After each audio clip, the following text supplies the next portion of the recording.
Beautiful Timmins day out there. I woke up and just in the quadrangle back here, just I don't know how many ravens and at least a couple of nesting pairs of hawks, and it was a really nice way to feel welcomed. And apparently there's an eagle's nest, but nobody will tell us where it is. So keep your eye out. There's some good wildlife around. My name's Steve Lindley. I will be your MC for the next couple of days. I'm not very good at it. I don't know why they keep asking me to do it, but nonetheless, I'm going to have fun, and hopefully you guys will have some fun.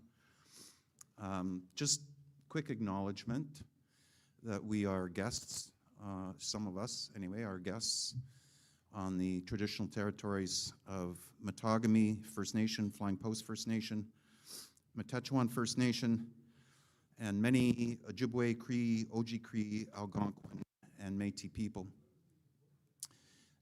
So we feel very respectful, and we will treat each other with respect while we are on your territory. So thank you for having us. Just a quick introduction. I'm a senior advisor. I'm an independent consultant. I'm a senior advisor working with the Atkins Realis team on the Webequie-Supply Road and Northern Road Link. And I feel very honored to be able to attend gatherings like this, to be with people that are going to help us understand some of the issues that we need to address on these projects, and there are many. So thank you for sharing in advance, and we'll do everything we can to try and respond to the issues and concerns and positive aspects that you bring up over the course of the next couple of days.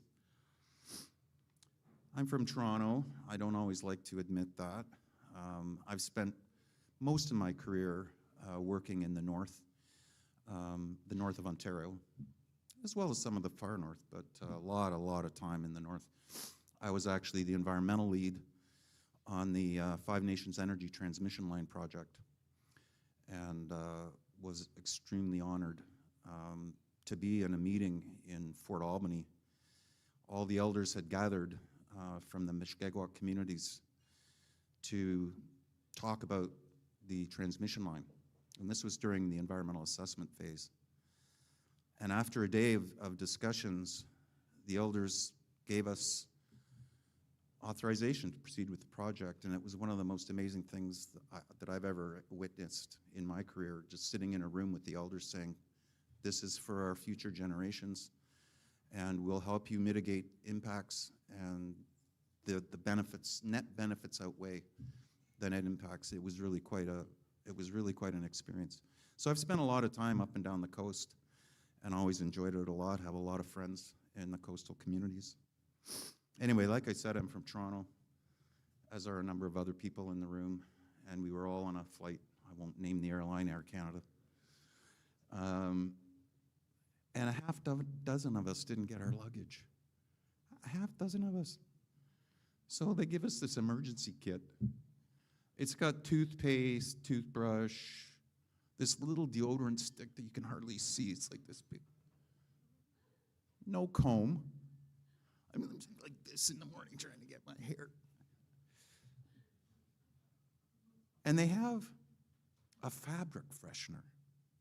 A fabric freshener. So I figure you'll be able to tell the people in the room that don't get their suitcase and have not used the fabric freshener sometime later today or tomorrow. So once you find out who those people are, and one of them is me, you just want to keep your distance, maybe. Anyway, we've got a busy day, and I just want to do a little shout out that there are passports, or that's not what do we call them passports? Passports, that you get stamps for visiting the different tables up here and talking to some of the analysts that are able to share knowledge with you about the projects.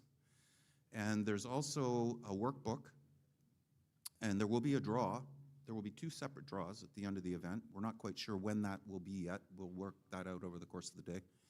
A number of us have to fly out at 4:30 tomorrow, so we'll play that a little bit by ear.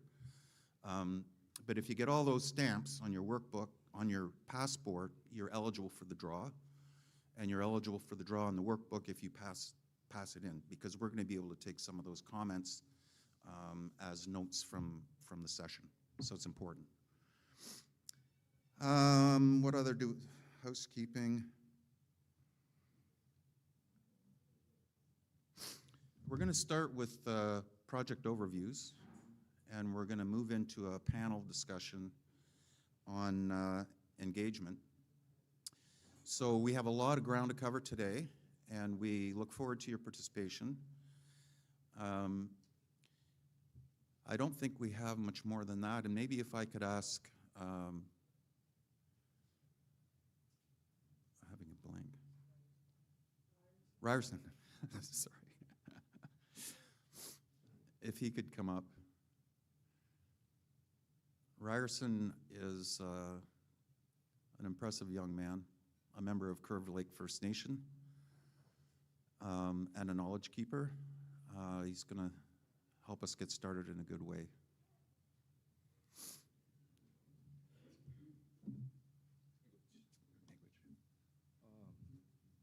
I think you're short. Anin inaway magnedok mewa jabe madznini dijne kazmi kanaka minawani kibanesi dodem. Gotegma me washkigma don zbana snabe ojibu burwe adami nini and all. Nadigigatu yan jaganashi emwin. Greetings, everybody. I just want to speak in English language so everybody can understand me. I'm not too good with Cree language. Oji Cree I can understand pretty good, but Anishinaabe Ojibwe Potawatomi language is one of my first languages I learned as a little boy down home in Curve Lake in the Kawartha Lakes region. So I just wanted to acknowledge the territory we're in up here in Treaty 9. My partner's from up here, so it feels like I'm at home. She's from Matagami First Nation, and we spend a lot of time up here in the north, and it's very beautiful. And I respect a lot of the people that are up here and the culture that is being preserved, and the language is so really beautiful to hear so many language speakers up in the far north, and to know that it's still alive, and to know that the ways of Anishinaabe people are still alive up here. So, I ask our Creator that He sits in here with us today, and the spirits gather in this room, so that we can understand and we can listen to each other and have those good thoughts and those good feelings. Because a lot of the time we forget about our future generations. We think about ourselves today, but what we do in the decision making and the information that we gather affects that little baby 7 to multiple generations down the road. That decision that we make and the things that we do affects that little infant. So when we hear these stuff and we gather information, we always think about that little person that's in that Tikanagan. So I just want to say that much for now, and I appreciate my time up here in Treaty 9. It's such a beautiful, beautiful territory. So Gachimigwech Nikanagana.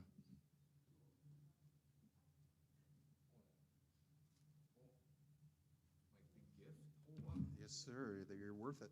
Damn. Hey, you want to move this And down some for more? you too? Oh, thank you so much. Thank you so much. Can you help me with my wheelchair too? You have a wheelchair. Is it power? No. Can you push it for me? Thank you for helping us open in a good way. Let's be respectful. I know there's a lot of people that want to get their opinions across, and we're willing, and we're going to listen very carefully. But let's just all agree to be respectful and enjoy the day. So with that, I think we can probably get started.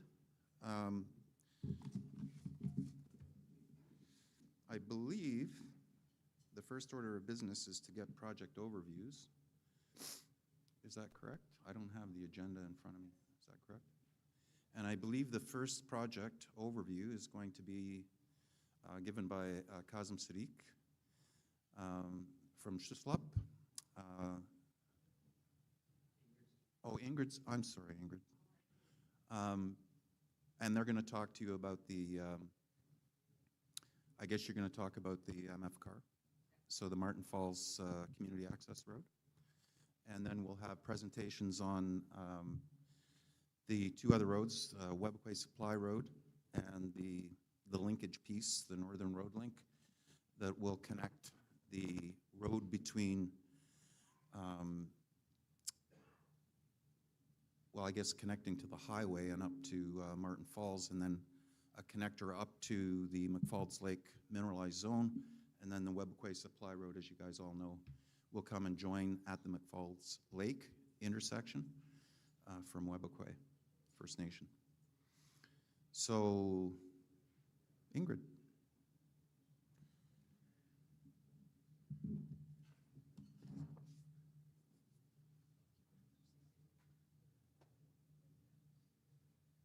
Mic switch, Steve. Okay.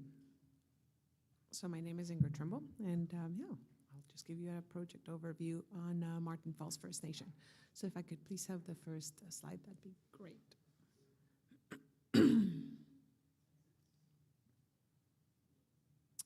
Okay. Can I have the next slide, please, and thank you?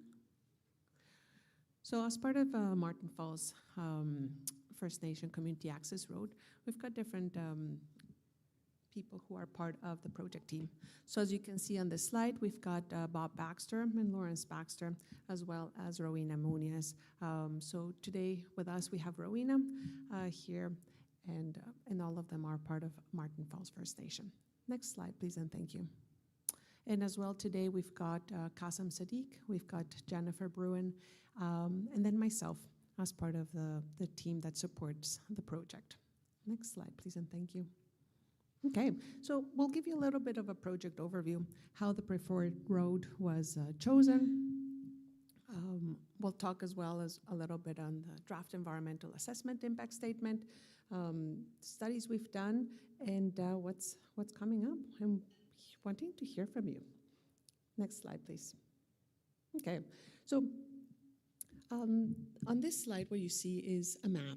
And on the map, you can see Martin Falls on the northeast corner, sort of like that purplish block.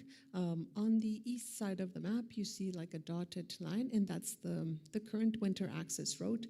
And on the west side is the route that the community access road will be following. And the community access road will consist of a 2-lane gravel highway.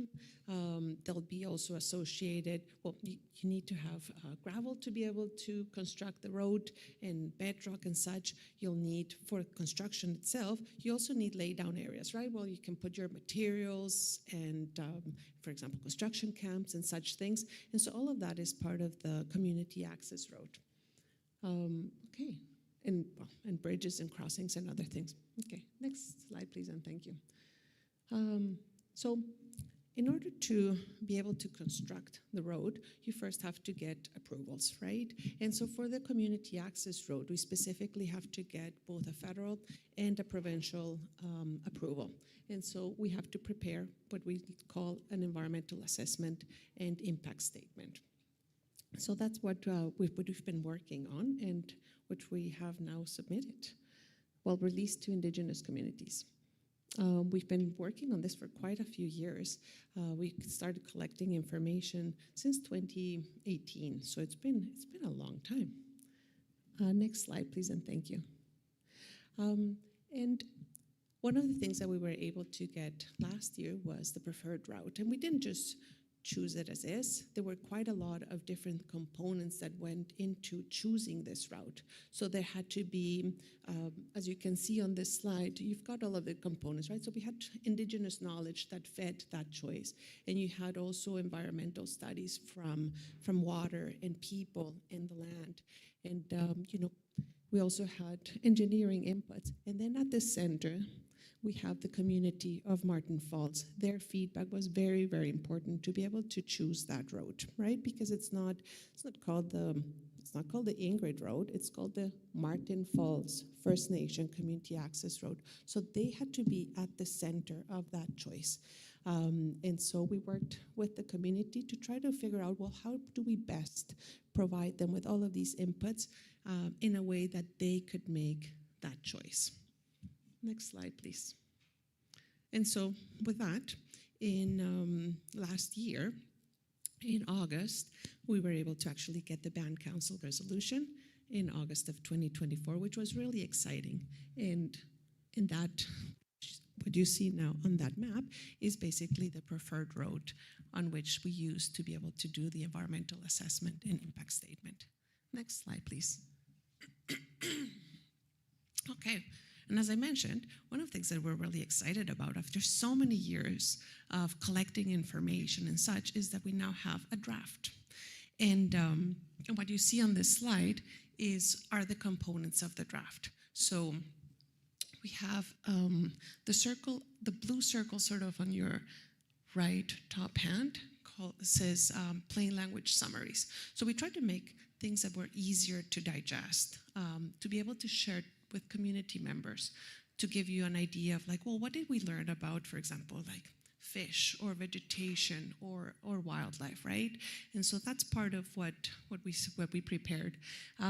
You also have the big circle that says the draft environmental assessment. Well, it says draft EAIS. That's just the acronym for Environmental Assessment Impact Statement. And what we have in that one is basically, it tells you a little bit of a story of everything we've done. Yes, it is 1,000 pages long, but if we started working on this since 2018, there's a lot of things that we wanted to share, right? So we're trying to, in that document, we have a little bit of a story of like, who's Martin Falls? Why do they need this road, right? What kind of consultation do we do? There is also, how did they choose the road? And then summaries of, well, what did they learn on existing conditions, right? Like what did they learn for example, for rivers and lakes? And then what happens when you put the road on top of that? So that's the effects assessment, right? What kind of mitigation measures are they considering? And then cumulative effects. So we try to put all of that and try to explain it as easy as possible so that community members could understand it, right? And then the last circle that you see is that red one there. No es cierto. The yellow one, sorry, is the technical reports. So if you wanted to have more information, there are all of the technical reports. Those ones are a lot heavier, but they're also part of this submission. And then the last one, the red one, is a record of consultation, right? What did we hear? What did we hear from your community, for example, and for other communities and the public? So all of those are the components for this environmental assessment impact statement. And you'll see it, hopefully we get to talk to you in the breakout sessions, and we've got it in a hard copy, so that way you can see this draft. Next slide, please. And this picture here just shows you how much it is. I don't know if you can see it. So we've got Lawrence and Bob and Rowena. We also have Kasim, Jennifer, and another team member whose name is Joan. And so in the table in between them, you see all of the different components of the draft assessment. So it's fairly large, but it's just because it has so many components. Okay, next slide, please. Okay, and so this slide here just shows you a little bit of the timelines, right? So right now we are in February. We just released the draft to Indigenous communities. We wanted, Martin Falls, as an Indigenous community, wanted to first share that draft with Indigenous communities before sharing it with the public and others. So Indigenous communities just received it. We've sent the electronic version first. Now, if you saw that picture with all of the different components, it takes us 2 full days to print that thing. So if your community asks for a hard copy, we will be sending it to you as soon as we have it, but it does take quite a bit of time to just print it and then send it out. But at least we wanted to make sure that communities were able to have the electronic version, and we're also sending a summary first. And then once the big thing is available, we'll send it your way. So that's in February. In April, so 60 days after Indigenous communities get the draft, the public will also get it, and that's when also the federal and provincial government can start reviewing the draft. And then everybody gets And then the review period ends in June for Indigenous communities and for the public. So at the end of the day, your communities get 120 days, so 4 months to review it, and the public and the government get it for 2 months. And then we'll use all of that feedback to be able to incorporate into the final and be able to release it to them again. Okay, can I please have the next one? This picture this slide basically just talks about how to be, as I said, we've been collecting information for a lot of time.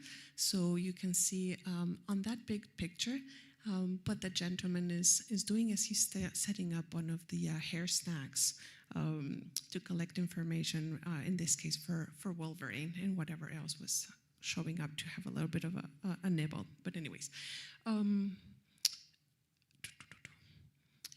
anyways, next one, please, and thank you. Yeah, and so this slide basically just shows you all of the different things that we studied, and we tried to, we divided them into, so the Indigenous knowledge, the technical one, so it's the engineering and the cost, and then we've got the people, water, and land, right? So that's just the way that we wanted to group them, to sort of reflect the different components. Okay. Next slide, please, and thank you. And yes, we would love to hear from you. So if possible, do sign up for the breakout sessions. That way we can share with you what the draft looks like and listen to what kind of things you're interested in, right? Are you interested in is it in caribou? Is it moose? Is it fish? Is it the waterways? So we would love to be able to talk to you, to show you what the draft looks like, and then to get an understanding of what your community is most interested in. So, yeah. Next slide, please, and thank you. So we talked about the review period, which is 120 days.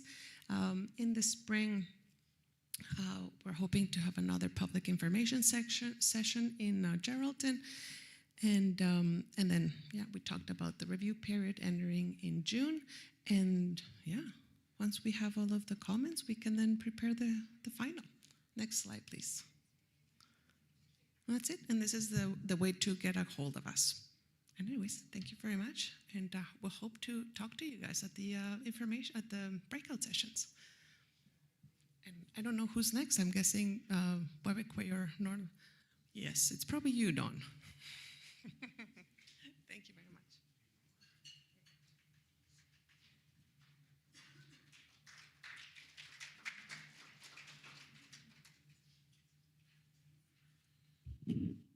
Thank you, Ingrid. Well done.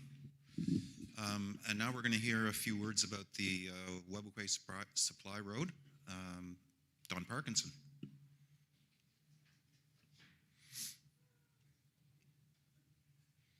He's very slow.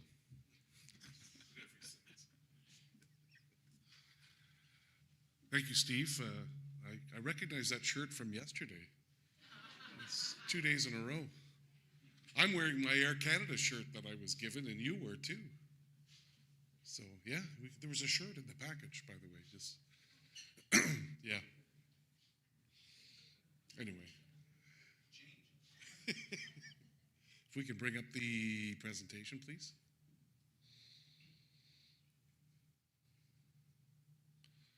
Okay, I just wanted to give everyone a bit of a rundown on the Webekwe Supply Road project.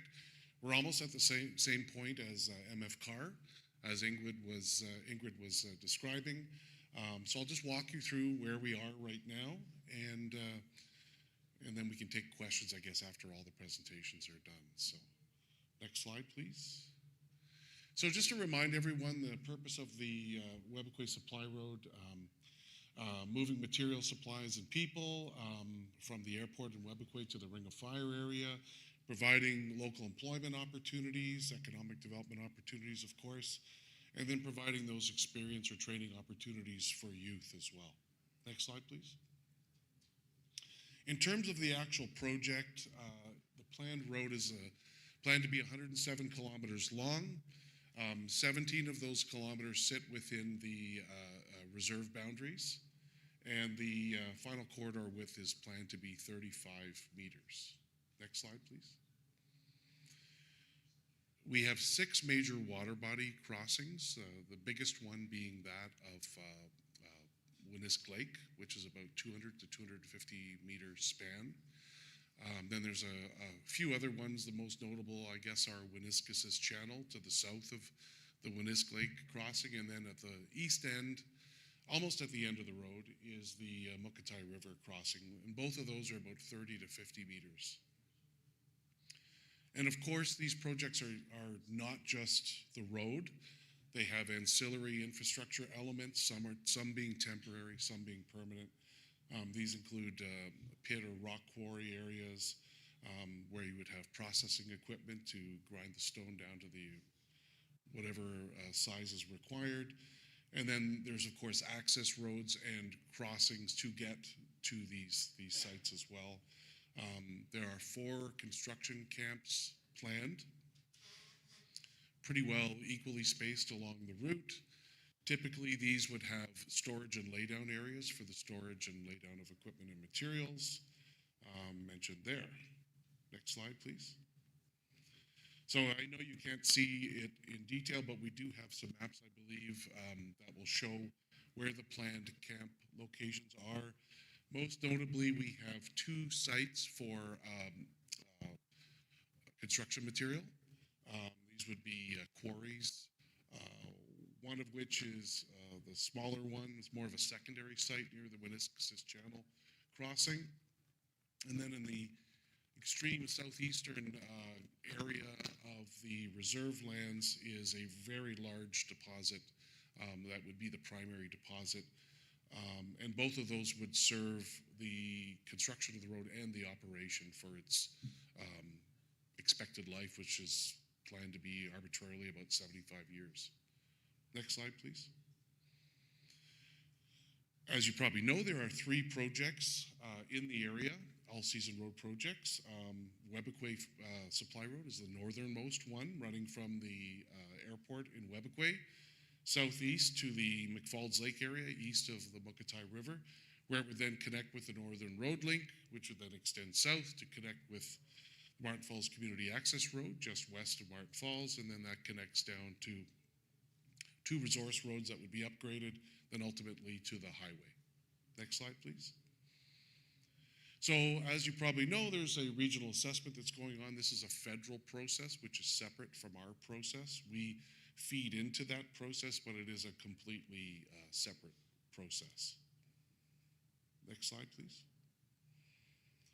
In terms of engagement and consultation, we've been, just like Ingrid, we've been at this for 7 years now. I think 7 years, almost 7 years. It's almost our 7th birthday probably, isn't it? It's coming up. So we've been doing a number of different types of things to engage the public. As you probably have seen, whether it's the website, which is the major repository of information for the project, the notices, the regular notices that go out, the in-person meetings. We've done internet shows or live streams, and we do radio shows. And the purpose of our various approaches is to try to reach a broad range of community members, to also educate community members on the process so that they're aware of how comprehensive the environmental assessment and impact assessment processes are. So we're continuing to do that. We're open to visiting communities at any time, but we'll keep going with our radio shows and our live streams as well too in parallel. Next slide, please. So over the 7 years, we've heard a number, we've had well over 1,000 comments, a lot of them during the terms of reference period. And these can be grouped into a number of different themes, but some of the biggest themes are things like road ownership and policing, which sits outside of our scope, but is an important one. Steve and I have worked on projects, all-season road projects for 10 years at least. Well, longer for you, of course, but and we've much longer for you. And you know, this is probably the #1 issue that we get, and understandably. Security over the roads, to prevent over-harvesting, to prevent drugs and alcohol, additional drugs and alcohol from getting into the community. So that's always way up there in the list. There's the cumulative effects issue, right? Looking at all the projects together, the effect of the net effects of all of them added together, less the mitigation. That's a big one. Commercial or job opportunities is another big one. Downriver water quality, particularly the coastal communities here. Climate change is a huge one. We hear about this always when we go to communities. In Webequie in particular, selling gravel, taking advantage of the natural resources that sit within the Webequie reserve boundaries and selling that to supply the project. That's one that's been brought up. Treaty rights, of course. And then more drugs and alcohol coming in, which is closely tied to the ownership and policing or access issues, which is a complex one, which I believe is starting to be discussed, I think, at higher levels officially. It's been unofficially discussed for a long time, but now I think that's moving ahead. Next slide, please. So where are we now in the project? We're almost where MF CAR is. So we're in the process of just finalizing our draft environmental assessment report or impact statement. We are also doing in parallel a plain language summary of this document, which would be substantially shorter, maybe 40 to 50 pages, which we would then translate into 2 different languages, Ojibwe and Cree. And we're going to roll out of some other learning tools as well to accompany that, to help with the take-up of the report. And of course, everything will tie back into the main report. So, and then we will be supporting that with our own experts to be made available as needed. Next slide, please. In terms of the decision-making process, some of you may know, but in Ontario, there's a government review team, there's the review period by the Indigenous communities, and then the Indigenous communities, general public and stakeholders after that, and then ultimately it goes to the minister, and then there's 3 different types of decisions: approval with conditions, and refusal of approval. And then on the federal end, there's the impact assessment report, which is generated from the impact statement by IAC. And then it goes through a similar type of process as well, too. And then most importantly, in Webequie, they have to do their own internal discussion and decision-making when it comes to this project as well, too. They've been doing that, but that process continues. It's an ongoing process. Next slide, please. So, an important point to make sure community members and everyone understands is that just because the project receives permit approval doesn't mean that's the end of permits. There's many other permits that are to occur after that. There's compliance monitoring. There's all kinds of monitoring that goes on after project approval to ensure that the commitments are being met and that the predictions being made as part of the environmental assessment in terms of effects are coming true, and then dealing with those issues when things go a bit awry. Next slide, please. Next slide, please. So, as I mentioned before, the document will be coming out shortly. I can't give you an exact date yet. We're still working on identifying that date. But most importantly, there'll be that plain language summary to help serve as sort of a roadmap. We will be releasing them both at the same time because we don't want the main document out there without a tool to help navigate people through that document. So that'll be coming soon. Again, I don't have an exact date yet. Next slide, please. In terms of the schedule, ultimately we're looking for hopefully a decision in 2026. That's our tentative schedule right now. Again, it just depends on how quickly we can get that draft report done. So we're hoping that will happen in the next 4 weeks. I said hopefully. So anyway, that's the latest on the project. I'll be happy, and other team members will be happy to take any questions later on, and we can sit down and have some conversations and hear your concerns. Thank you.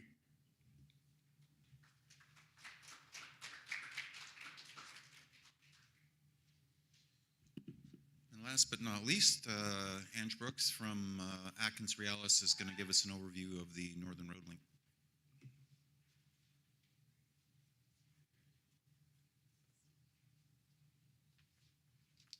And I'm even shorter than Steve. Okay, can I have the first slide? Actually, I might as well immediately put it to the next slide. Okay, thanks. So what we're going to talk about today, a few things.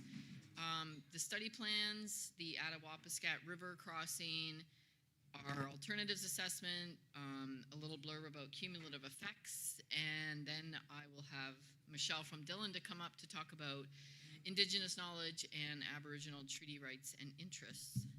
Next slide, please.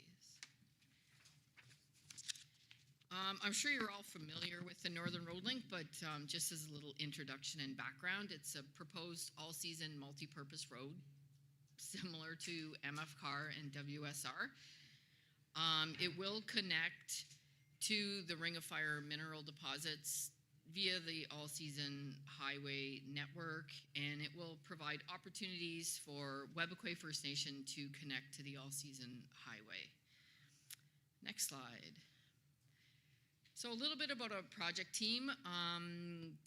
We have Martin Falls and Webequie First Nation Chief and Council at the top of the circle, and supporting them we have the community members as a whole, and we also have a working group which is represented by 2 community members from Martin Falls, that's Lawrence Baxter and Alana Downey Baxter, and 2 members from Webequie, Roy Spence and Gordon Wabass.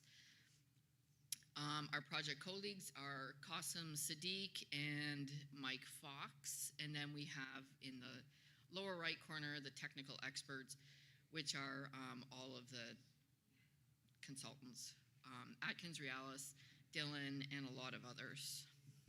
Next slide. So we've seen this map a number of times. This is just showing you exactly where the Northern Road Link is. We have MFCAR on the far south, WSR connecting at the top, and then Northern Road Link is actually the link between those 2 roads. Next slide. So study plans, I said I'd talk a little bit about them, and what are they exactly? Well, they are key components of the environmental assessment, and they are required by the Ministry of Environment, Conservation and Parks as part of our approval of the terms of reference. So what is the purpose of these study plans? It's to outline methods that will be used to assess the potential impacts of the various alternatives, and it also includes methods for our baseline data collection, how we're going to analyze that data, propose modeling, and then our effects assessment scoping. These study plans have been prepared and shared with MECP. The fact sheets are available up on the website. Those are just summaries of all of them because the study plans are very long and technical. Next slide. Okay, so this is just a little map about our alternative Attawapiskat River crossings. We have 3 shown here. In actuality, we only have 2. So if we start with the one that's the furthest east, that's the crossing that's following the Esker. I'll get into the details about that in a second. The other 2 westerly crossings, you can see the far westerly one has the little red polygons in there. When we first identified the crossing, we weren't aware that there was potential sturgeon spawning in that location, and then from our field work and talking to community members, we were made aware that there's potential sturgeon spawning, so we shifted that crossing further downstream to be outside of that sensitive habitat area. So the east crossing, can I have the next slide?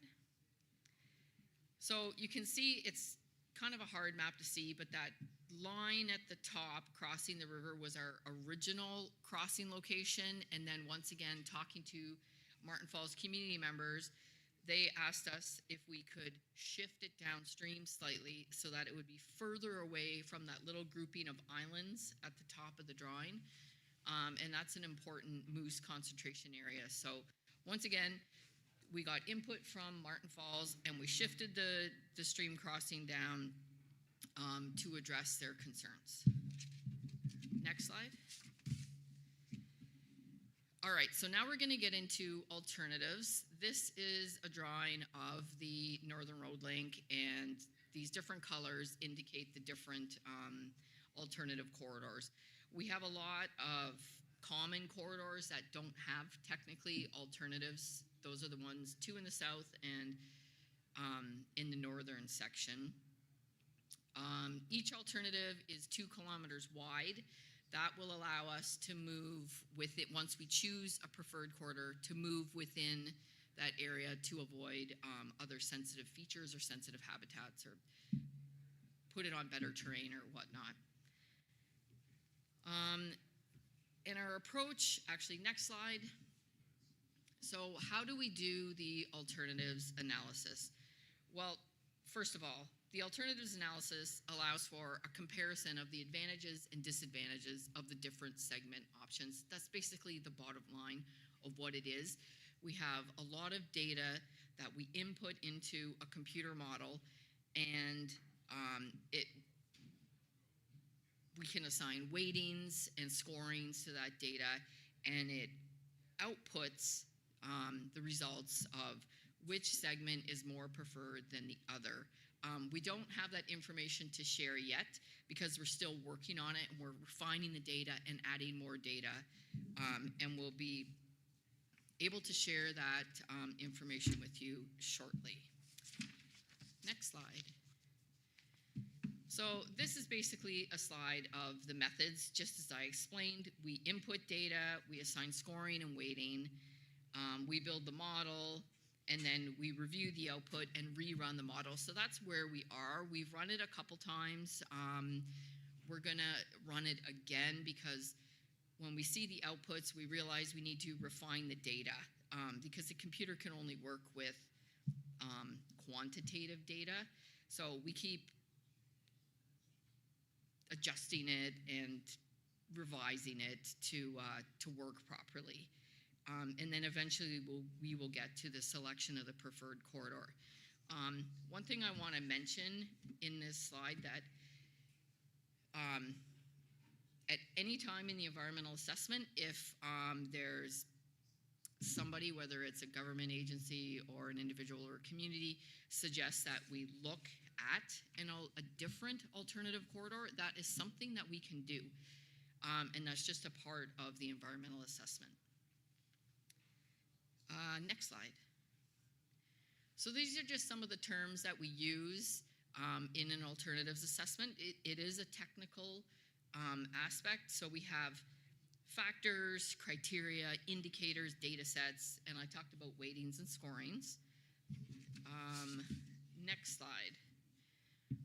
So this just gives you a little background, I guess, if you will, a little bit more information about what I mean. So we have 5 different factors that we work with in the assessment, very similar to what Ingrid was talking about with their valued components, how they've arranged them. This is almost the exact same thing. We have Indigenous land use and interests, natural environment, socioeconomic, physical and technical considerations, and you can see all the detail under there and how complex this alternatives assessment is.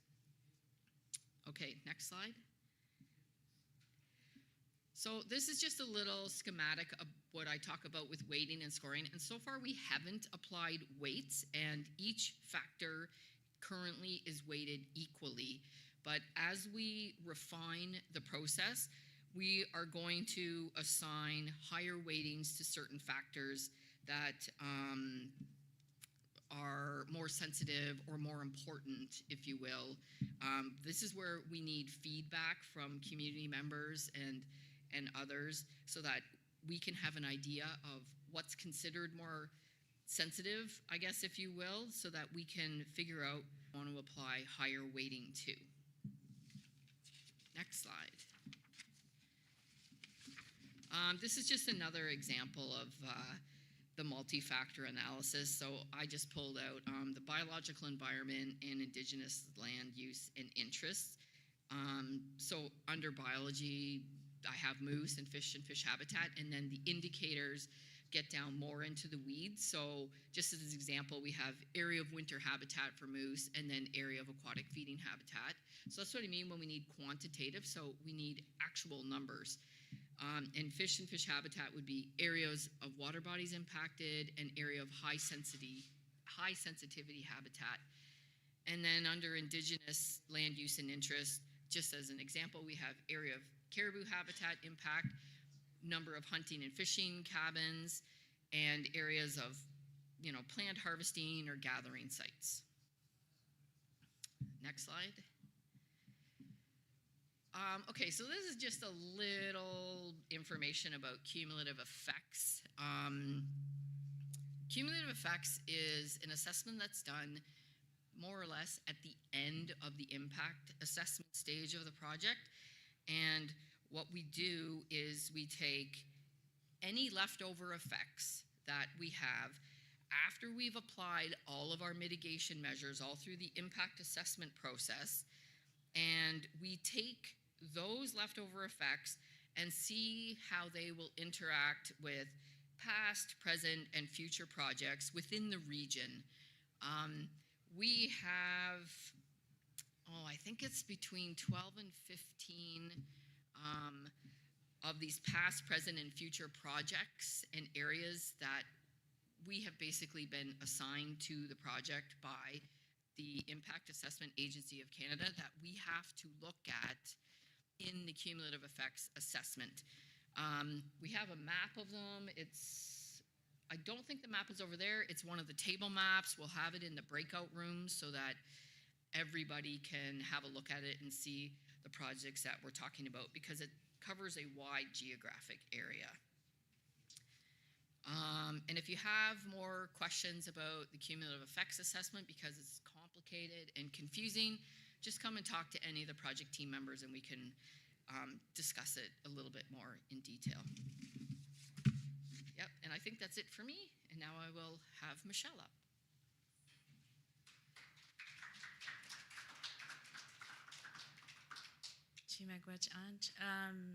Ani Bouzou, my name is Michelle Nasir. I'm a consultant with Didden Consulting, working on the Northern Road Link project.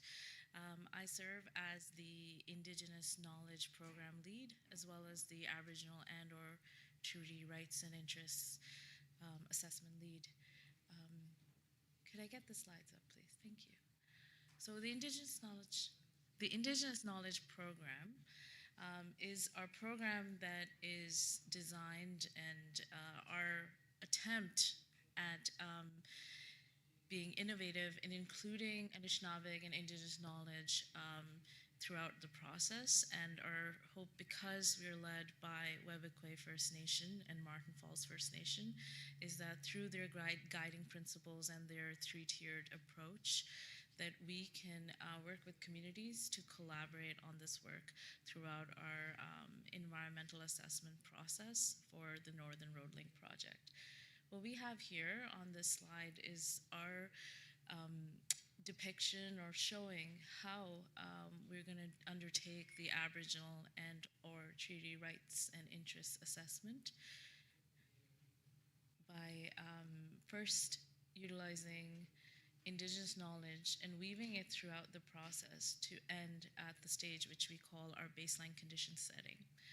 So on this diagram, you'll see on the left, we have what we're calling our existing knowledge base. Our existing knowledge base refers to communities' existing Indigenous knowledge and Anishinaabe knowledge that they would like to share with us. whether this be through previous work they've done on other projects or internally information that they've collected and preserved for future generations.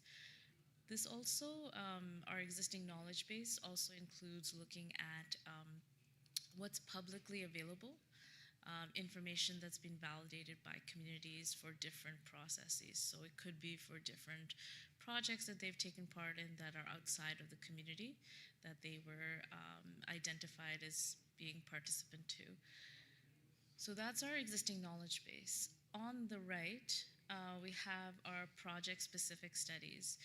And our aim is, through our Indigenous Knowledge Program, is supporting communities in collecting project-specific information through what we're calling a project-specific Indigenous knowledge study, where we're hoping that based on like previous feedback communities have given to us, they can look at the study areas that we've defined with their collaboration and use that to address concerns about potential impacts that they might recognize in that area as a result of the Northern Road Link project.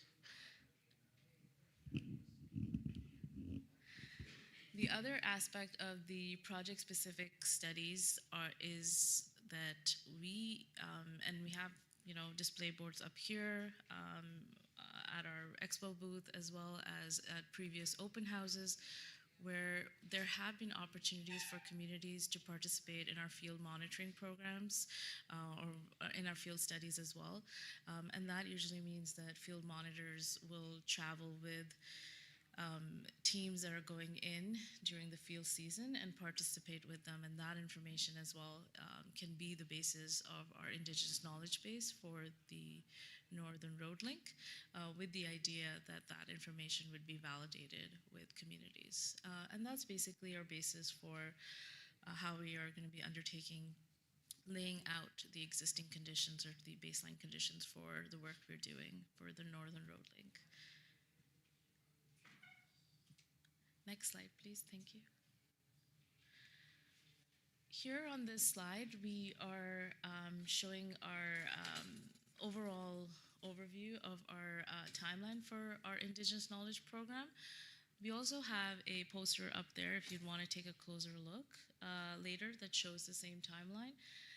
And our aim is that we can communicate with communities, collaborate with communities, and work with them through this process. We're in 2025 right now, which is at the far right corner of this slide and this diagram. And what we're doing right now is continuing to do outreach with communities to have them participate in our Indigenous Knowledge Program in various ways. But mostly what we're hoping is that they're going to be sharing any traditional land use studies that they're willing to for this work. Our goal for the Indigenous Knowledge Program is not only to set our baseline conditions, but to also look at other information communities want to share. So it could be information related to potential mitigations that they want to identify, or even ideas about, that can go into our project design work. So that's where we're working towards at the moment. And what we're hoping is that, especially by the end of this year, where we're setting our baseline conditions, there's information that we can include that comes from Indigenous communities that they're willing to share. Next slide, please. Thank you. Here on this diagram, we've put together an idea of our valued components. Valued components to most who've been part of the environmental assessment process should be familiar.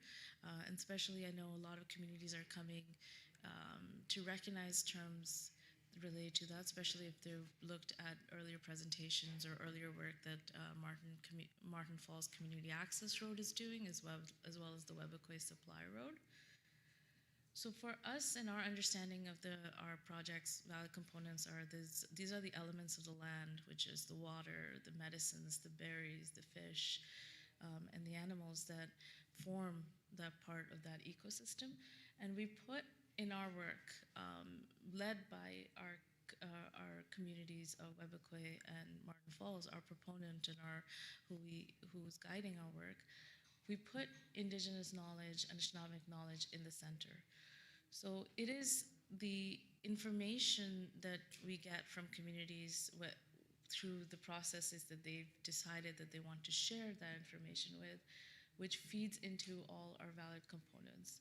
So we've listed out most of them here, but for the Aboriginal and or treaty rights and interests work, our main components are Indigenous use of lands and resources, and cultural continuity and well-being. And those are our two valued components that we're using to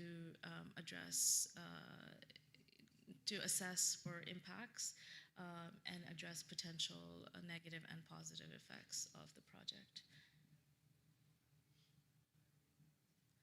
Next slide, please. Thank you. So our goal for the work that we're doing is weaving Anishinaabeg and Indigenous knowledge throughout our process.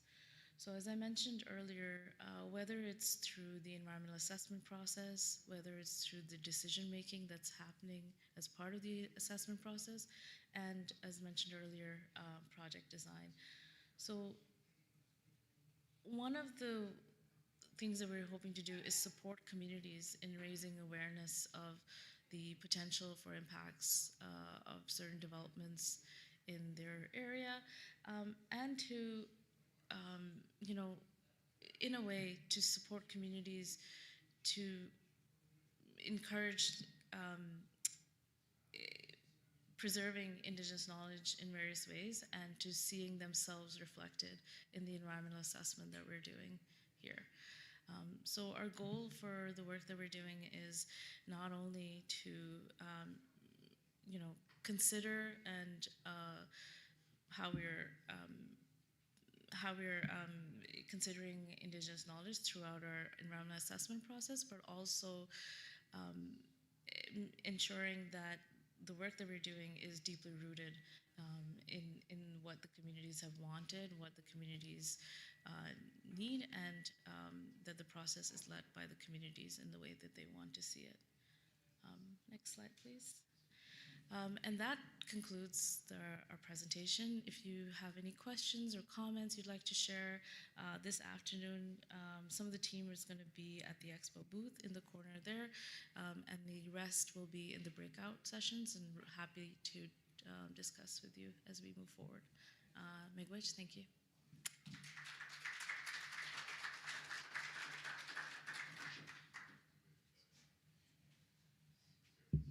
Thank you to the presenters. We could take a few questions now. We're a little bit ahead of schedule. But I just want to also introduce, in addition to our project leads, we also have representatives from the federal and provincial governments. And if you wouldn't mind standing when I say your name. So from Indigenous Affairs Canada, we have Sita Chinadurai. IAC, sorry, Impact Assessment Agency. And Caitlin Phillips. And from Ontario Mines, we have Jason Frechette. Can you stand up, Jason? Like I'm one to talk. And Dorothy Mashinsky. Excellent. Excellent. I just wanted to make sure people recognize you. As you know, the agenda includes breakout rooms after lunch. We're still working out the logistics. I don't know that Ontario and Canada have a breakout room, so look the people up if you have questions for either of them. I don't know where you're going to be. Will you be in the plenary room during the breakout sessions, or what's your plan? So you'll be here in the Expo? Okay, so that leads me a little segue to the Expo. As you can see, we have display boards at the back. Each of the three projects is represented. And another shout out to the passport and workbook. You have to visit. Go ahead. An M&R. Excellent. Excellent. So we've got lots of good representation. and I'm assuming you guys will also be in and around the Expo area. So there's lots of people that can answer or try to answer questions. Anyway, back to the passport. Remember, you got to get all 5. So you have to have Ontario, Canada, and each of the 3 road projects stamped on your passport to be eligible for the draw. And you have to be here when we conclude tomorrow to be able to be eligible for the draw. Okay, we're still working out the logistics of the breakout sessions, so we'll get back to you at lunch about that. We're going to have a couple of questions, as I mentioned, then we'll have a break, and then we'll come back and we'll have an engagement panel, and then we'll break for lunch, and we'll give you an update on the breakout rooms over the lunch period. Okay, maybe the best way to do questions, I was just going to say also, the sign up for the breakout rooms, and that's why I asked Michelle to stay. Search out Michelle. So if you're a community or association or other affiliation, seek out Michelle to sign up for the breakout rooms, or you can also talk to the folks at the registration at the front, and you pick your time slot to visit with different projects. We may have communities fixed in one room and we travel around, or we may be in a room. We may be fixed in a room and visitors or guests travel around. We'll figure all that out, as well as the name of the rooms and where they're located. But the sign up is really important, so if you could do that during the break, that would be fantastic. There's also one other piece of housekeeping. We have a translator, I'm sorry, I don't know her name. If you are interested in hearing the translated version of what's being presented, there are headsets that are available with the group at the table, the IT table here. And sorry.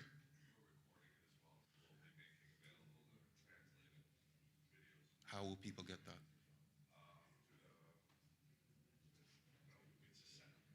On the website? Put it on the website. Yeah, I guess whatever websites would Okay. be.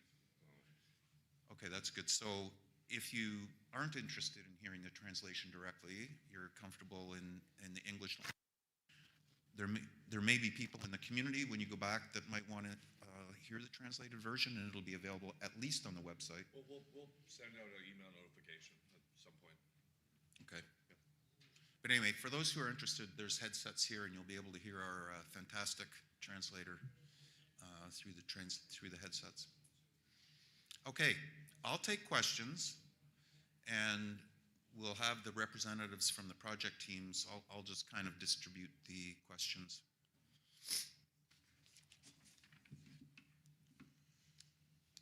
Don't be shy. We do have a mic.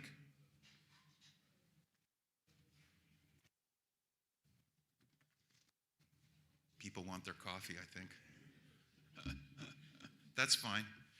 Okay, if there's no questions, let's come back at 10:35. It says 10:45 on the agenda. Let's come back at 10:35 to give us maybe a little bit more time for questions and answers after the engagement panel. Does that make sense?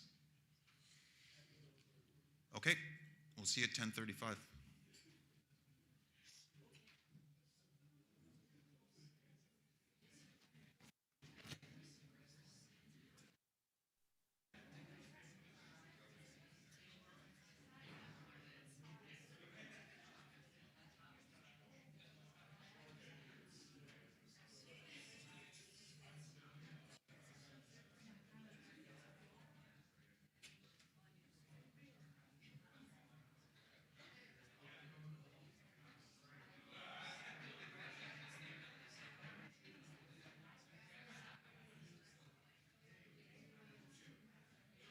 Yes.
Here I am. I am checking for feedback.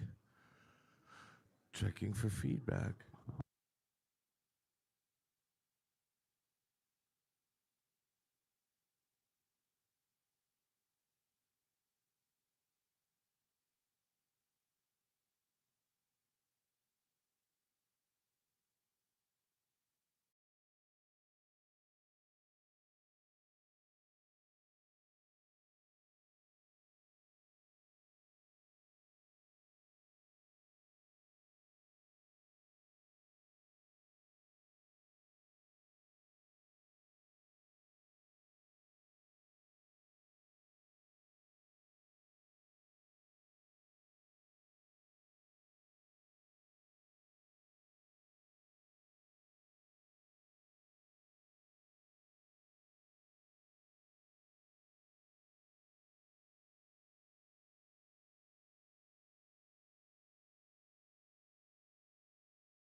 Okay, we're going to get started.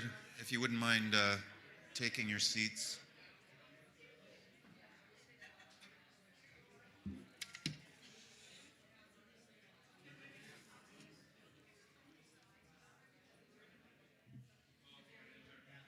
And can we get Kazim and Mike and Jen?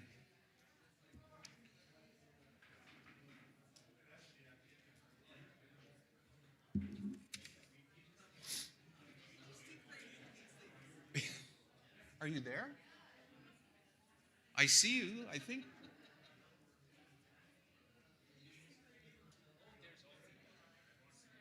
Paging Michael Fox, paging Michael Fox.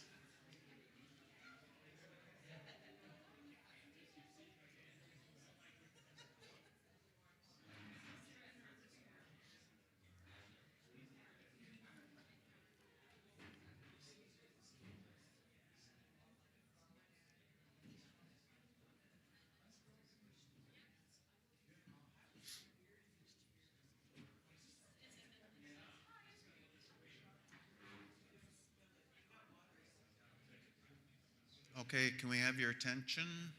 We're going to get the panel started here. Test it. Hello? Check your mic, Kazim. Check, check. Check your mic. Wow. Deep seats. I just want to get started. I was remiss in not knowing our fantastic translator's name, so I want to introduce you to Madeline Kaoki, who's providing our translation today. That's a really super talent. I don't know how you do it, and I take my hat off to you. And all the other translators that do simultaneous translation, it's really quite the talent. Okay, so once we get Mr. Fogg up here, we're going to have a panel discussion on community engagement. It's going to be moderated by Jennifer Ashawage Pereira. And we're joined by the project co-leads for Northern Road Link, Michael Fox from ICE and Kazim Siddiqui from SUSLOP. And each of them are also project leads. So Mike is also project lead on Webquay Supply Road, and Kazim is project lead on Martin Falls Community Access Road. And I'll turn it over to Jen. Bonjour. Dabajamo Banashis Dishnakas and McDodam Chichigoning Donjaba. I'm Jennifer Ashawasage Pereira, and I'm from Henvey Inlet First Nation. And for work, I am an Indigenous consultation specialist for Atkins Realis. And I'm very pleased to be here in this really beautiful territory. And after the snow, everything looks so beautiful. It's one of my favorite places to be. So I want to welcome our panel. And the purpose of this panel is to talk about consultation and the activities, as well as the importance of consultation. Yeah, these chairs are way too comfortable. We just sunk right in. It feels like we're in our living room here. I don't think we'll fall asleep, Steve. I'd like to introduce Kazim Siddiqui and Michael Fox, and I'm going to read a bit of their bio for you this morning. So Kazim Siddiqui is the principal of SUSLOP, and Michael Fox is the president and CEO of Indigenous and Community Engagement. Kazim is a management consultant and economist. For the past 15 years, he's worked in strategy, sustainability, environmental and impact assessments, socioeconomic development, and research in diverse industries. Kazim has had the privilege of working with different levels of government, industry, and Indigenous communities across Canada. He's led national, regional, and local research projects, which helped formulate policy that underpins socioeconomic development and sustainability initiatives. He has also advised mining companies on sustainability strategy and Indigenous partnerships frameworks. So let's give it up for Kazim.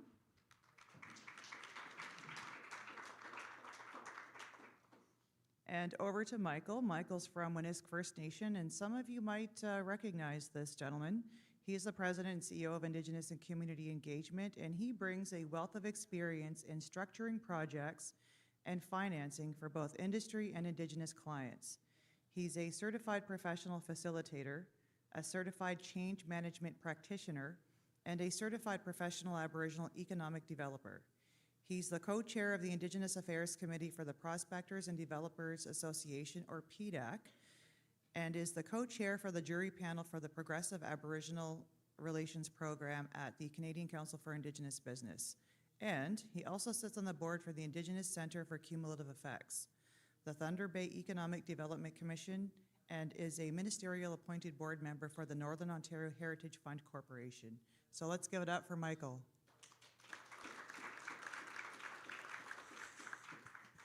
Welcome, Michael and Qasim. So we've been talking about Martin Falls Community Access Road and the Webequie Supply Road, along with the Northern Road Link this morning. And as you can imagine, these are really not small undertakings as far as consultation goes, and there's a lot of moving pieces to this. And it requires a good amount of consultation and engagement. So the assessment and impact assessment in Northern Road Link is into its 4th year. And as you heard this morning, the Webequie Supply Road will be releasing its draft soon, and Martin Falls is a bit ahead of us. And like I said, the Northern Road Link is about 4 years in.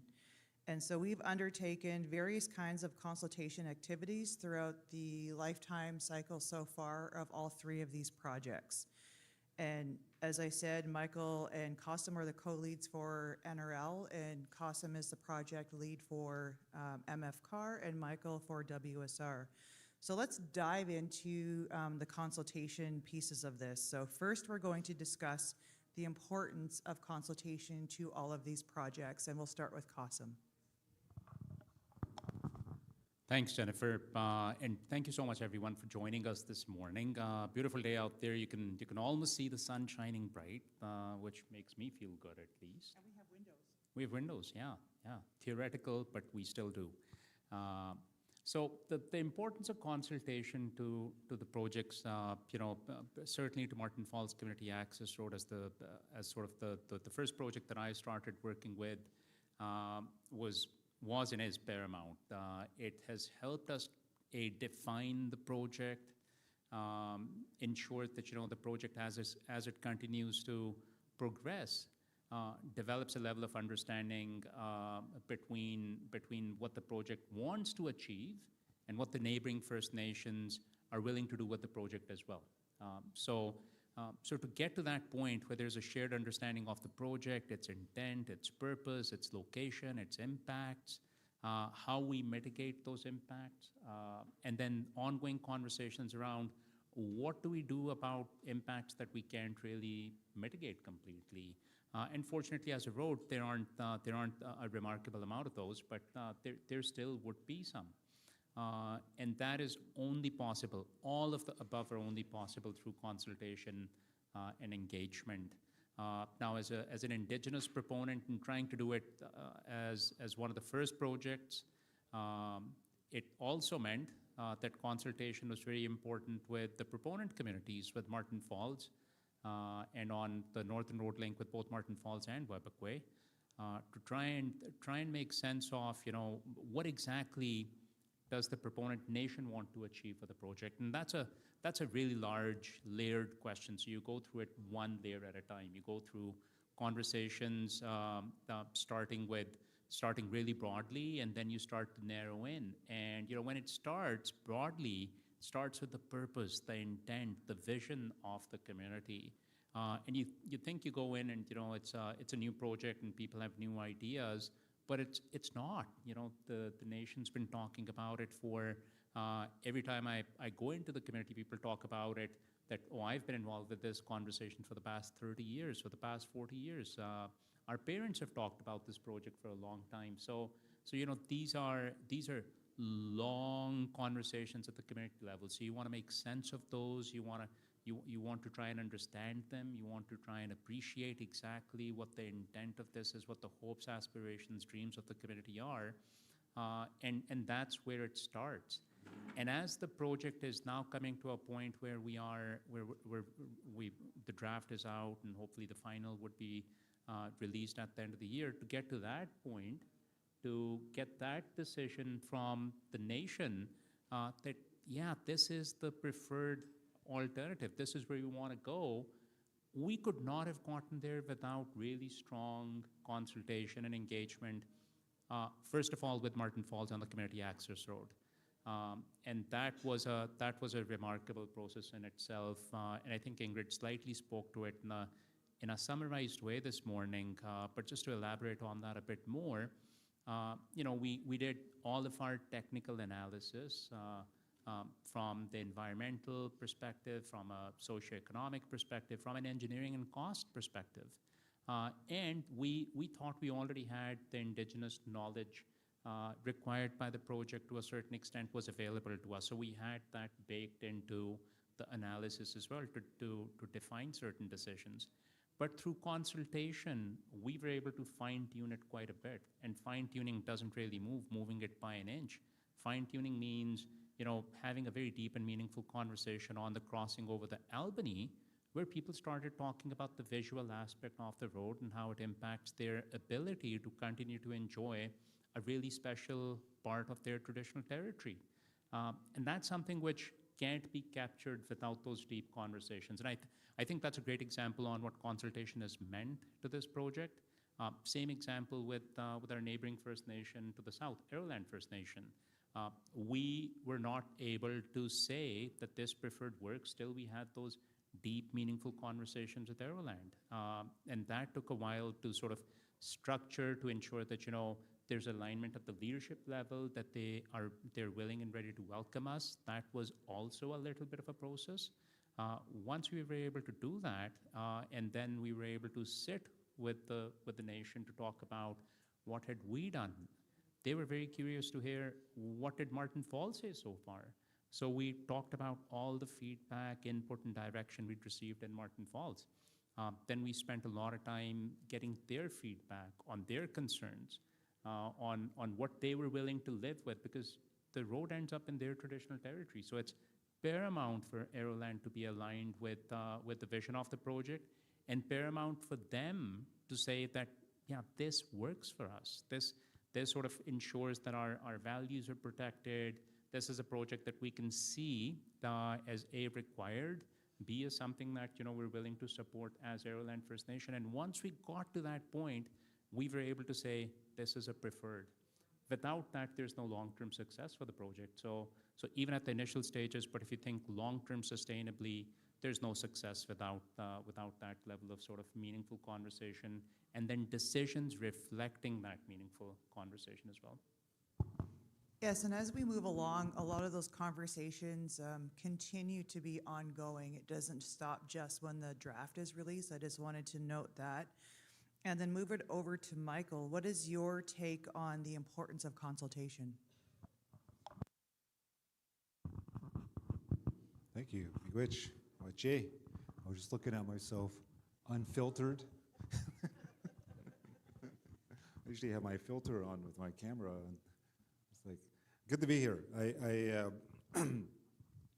It's been a journey for Webakwe because that's where it starts.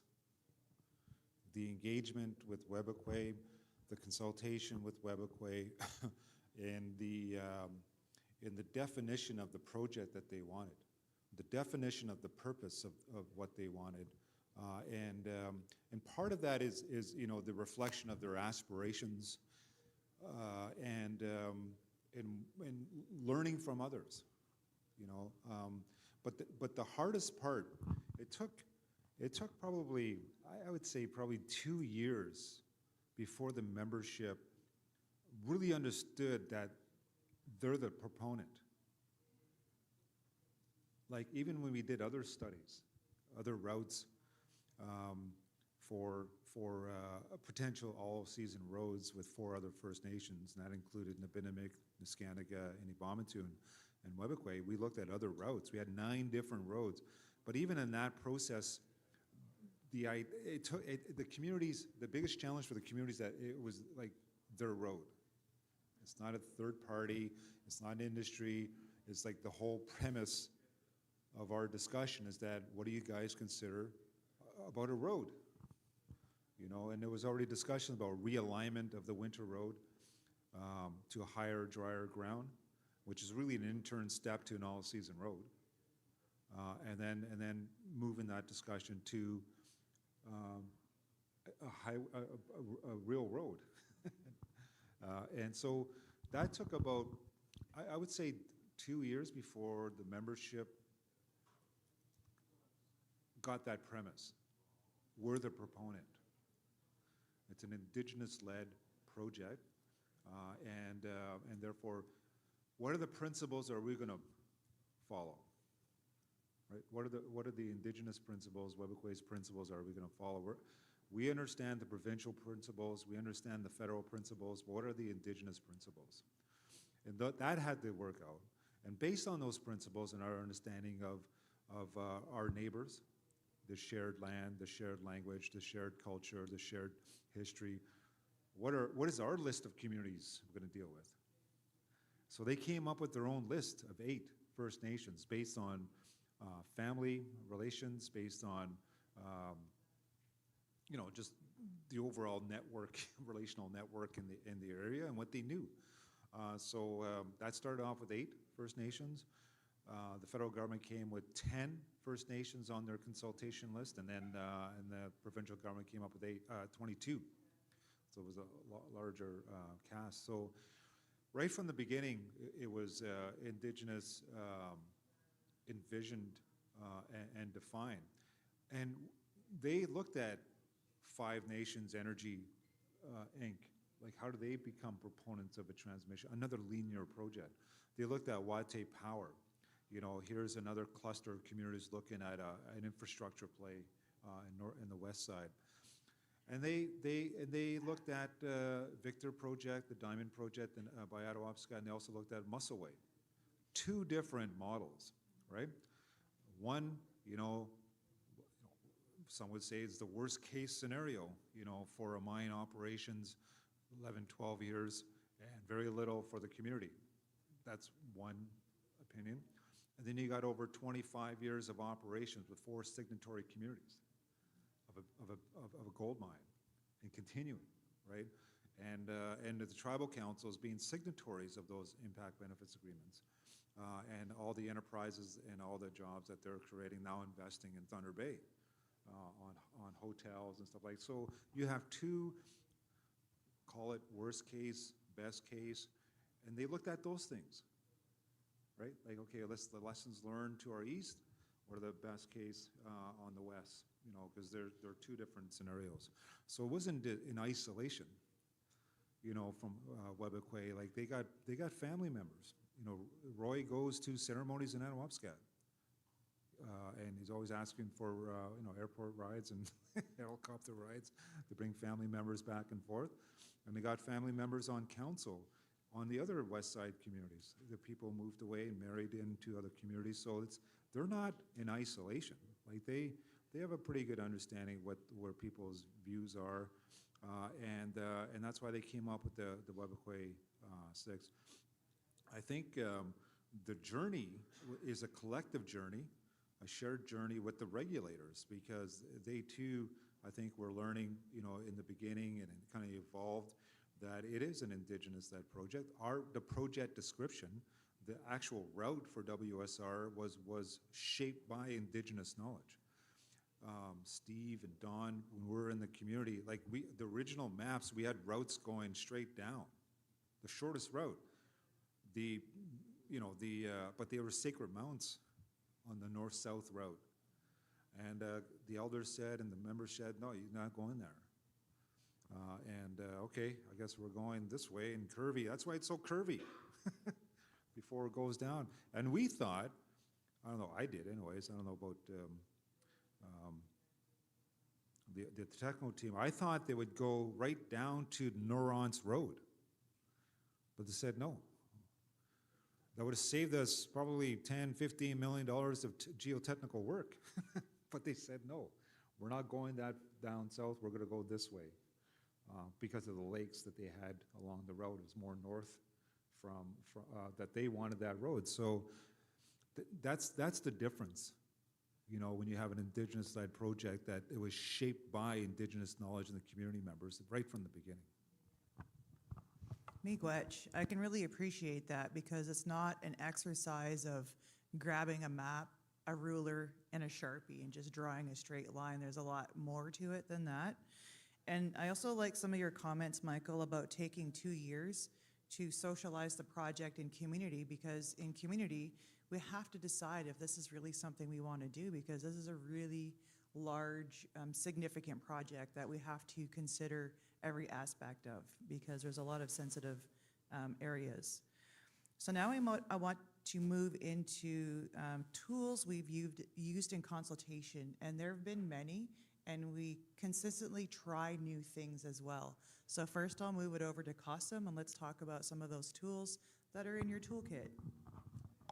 Yeah, I'm going to actually pick up on something that Mike just talked about, because I think fundamentally, and I definitely don't want to make it crude that I'm talking about it as a tool, but it really has had the value of a really effective tool, and that's the value of relationships between communities.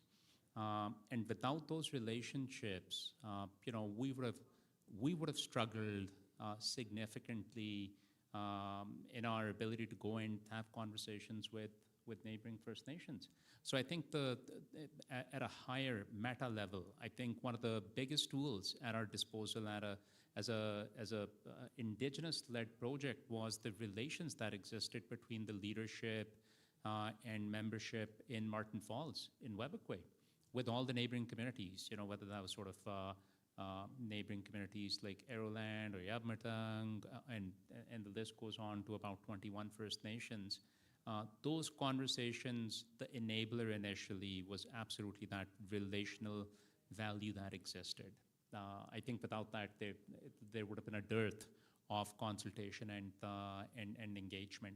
Even with that, there was initially, as Mike talked about, the 2 years where Webakwe took time to ramp up to really understand what the project meant. I think we saw that on the Community Access Road once the project began. A number of communities around the project were I don't want to say hesitant. That's the wrong way of describing it. It was more about they weren't sure if this is a real project, if this is going anywhere. There was a sense of, let's wait and see. Is this really happening? And what is it that's happening? So I think as time went on, neighboring communities started to understand and appreciate the role that Martin Falls was truly playing, the role that Webakwe was truly playing, how this was an Indigenous-led project, what that meant. So just after that was established, then I think this toolkit came into play, which started with that relationship. And after that, it was a function of all the different things that we were able to do, keeping in mind that this is a really remote part of Northern Ontario. And when we started the project, there wasn't a lot of infrastructure, like telecommunication didn't exist, mobile networks were very basic. Even right now, they're basic, but now there's more mobile connectivity. And of course, like satellite internet changed the game in terms of access to internet at least. So with that came the technological capability to have conversations at the community level. COVID enabled all of it. As horrible as COVID was and all the personal toll that it left behind, it also left certain capabilities. So one of those capabilities was the toolbox for remote community meetings. I think that was remarkable. I could not have imagined that in like the beginning of 2020, that we could have a community meeting sort of live with satellite internet and community members sitting around the room and having conversations with social distancing and providing comments to the presentation that we just conducted to an entire place. So many communities took us up on that offer, and they would show up in a meeting space like this with social distancing, and on a screen like this, we'd come up and we'd present. And then there'd be a place on the side with a laptop or something, or an owl. Owls were a big thing. They were quite a tool. People would come up and sort of ask their questions, make their comments, and give us an opportunity to respond back to that. So I think that was sort of the cutting edge of remote consultation at that time. As things changed, of course, we pivoted back and again relying on those relationships again to have those direct conversations at the community level. So I think if I had to summarize it, that the unique tools that existed for this relationship were the leadership level relationships, the community level relationships, the need and desire on our part and the part of the First Nations to meet as frequently as possible through remote means, and then continue to sort of work in person wherever that was possible for the First Nations that wanted us to be there. And we've been keenly working with many communities around the project to ensure that, whenever they're willing to have us in the community, we're there. So at a high level, those are some of the tools that have been enabling for our projects. I like what you said about the wait and see, because I think being an Anishinaabe and from my community, we have that going for us a lot. And I like to call that cautiously optimistic, because it sounds like a good idea. Are we going to be able to carry that through, and what will it take to get there? And then talking about the tools, like I said, we have some fun ones that we like to do for NRL and WSR, and that's a radio program and live stream. So those are two tools that I get to participate in, and that is really great. But I'm going to go over to Michael to speak to the tools being used in consultation. Yeah, so WSR was under SIA 2012. We submitted it. That was the formal Canadian Environmental Impact Act. And then it got changed to the Impact Assessment Act. And so with new rules was new tools. It was like, so there was a different set of expectations from the federal regulators around what had to be studied. So there was more studies that had to be done, what I call people studies. They had to do not just the socioeconomic impact assessment, you had to do the human health impact assessment, you had to do gender-based analysis, you had to do country foods analysis, and indigenous knowledge. And so that required engagement and with people. And when you're touching people's livelihood like that, Webakwe knew in person. That was their first thing. Like that was, okay, we're gonna do council-to-council meetings. We're gonna do, nation-to-nation. And before COVID, it was happening. We're going into communities and we're actually having, it's on the record consultation, we're face-to-face meetings with the council. So that was the preferred thing. I think, of course, COVID happened. And it's still the preferred thing. It reminds me of, anybody use doctors here? You ever trying to get a specialist, and that specialist ends up being a video teleconference session? It doesn't feel personal, right? When I'm old enough to know, like, when you had a doctor's appointment, like, you go see them, and even with the 5-10 minutes with the doctor, you felt like you were being tended to. It's not the same with a video, right? When you're seeing a doctor over there, a specialist over the video, and it was just a little mold I had here. I was a little worried about there. I was like, also a dermatologist, like, we'll go through a video. I said, I don't want to do a video. I got to do a video, look at my little mold. Like, yeah, so like, that's how I relate it. You're talking about people's livelihoods. You're talking about people's landscapes, and so like, Webakwe knows, in person is the preferred method. But COVID happened. We did the live stream, as you said. We did video engagement, community engagement as well. Like, I think Fort Albany, they set it up. We had the OWL, whatever it is, that they were one of the few communities that actually had that, I think it was Terry Matadawabin, that set it all up. And we had, social distancing, and we actually had community sessions, and they gave their stated concerns at that point in time to that. So it proved it could be done. We did it in other communities, that people can engage through digital, even in the crisis of a pandemic like that. But now we're post-pandemic, and all the options are there. If they choose to not exercise it, that's a different question. right? Like if they choose, if their preference is in person, we're there. But if there's no preference, no response, no whatever, I said, there's nothing we can do. So we'll go old school. Do you remember old school where we would fax a presentation and go over that presentation on the phone with Chief and Council? It worked back then. It's like, and we offered that option. So going old school all the way to the new school stuff. But the preference for Webequay is in person. But that requires cooperation. We can't force ourselves into a community. Like there's a reciprocal duty that I call, and if they don't understand that, then I can't help them with that understanding. But our preference is face to face, and I think you were saying like it's a process that deepens, right? And you know, I know Winnis here. I did a door-to-door survey, you know, for another project, and that takes time. That took time. Luke Gall set it up. I had the elders. He gave me the map of all the, you know, the community map of the houses. These are where the elders are. You know, if you can talk to them first. With George Hunter was there as my translator, and I thought I can do 3 houses in the morning, 3 houses in the afternoon, 3 houses in the evening. I did 1. And I was like, okay, I gotta put more time into this because it was meaningful for them. You know, it was a company that wanted to do exploration in that area, and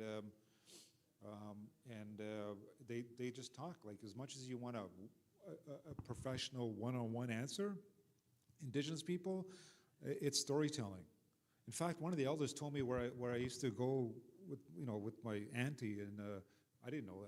When I was a kid, that's where I went. It's like, no, you and your auntie used to go way down this lake, in the summertime. That was our summer grounds, like kind of thing. So, yeah, so it deepens. It's meaningful if Chief of Council allows it.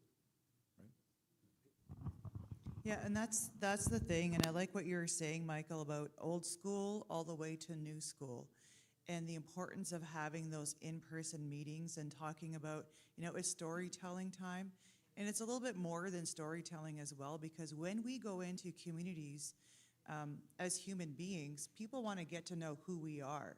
So we're not just there presenting this information and talking at people. We're sharing things with each other while we're going about this work, because that's another important aspect. And again, going back to being in Anishinaabe, and we've had projects in our communities, and it's nice to know who's coming into our community. So that's just that, I think, that added little touch there. And so the other thing I wanted to move into, you talked about it a little bit, is which activity do you find has had the most engagement? And both of you talked about in person. And so is there another engagement activity that has seen a lot of engagement? Qasim?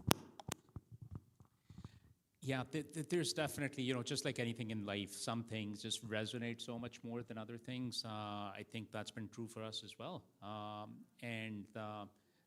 There is, at the end of the day, there's no better way than being able to do this. Being able to sort of meet in person, see someone, be shocked at what they actually look like in person, as opposed to on Short. a screen, or taller.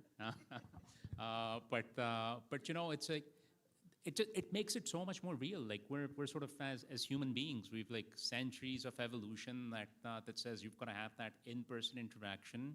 You've got to see the body language to believe if that's something you want to rely on or not. And there's just so much substance to being there in person. And so it's really hard to beat that and argue that that's not the best way of engagement, of consultation. So absolutely, whenever that's possible, whenever we're invited, we are extremely keen to do that, because it's just that's where the most meaningful conversation happens. And that meaningful conversation is also a tough conversation. That's a conversation where people want to talk about all the issues that they see with your approach, with your project, with the way you're doing things, And it's sort of, that's the meaningful conversation, which makes you go, okay, if this is the case, how do we improve things? And that's how projects truly improve. So I think that's absolutely bar none. That's the gold standard for us as well. Then there's the other challenge for our projects being remote projects. But also, in addition to being remote projects, we live in the times of TikTok. We like those sort of 20-second bites that pack all the information into a single video and you're done. Like, people want to consume information, content, material in a very different way in this day and age. And you can't fight momentum after a certain point. So I think that momentum's been our friend as well. So whenever we do those videos, and they're not 30-second TikTok videos, they're a little longer, but we try not to make them 30 minutes, 40 minutes. We try to make them concise. We try to make them visual. We try to pack the core ideas into those videos.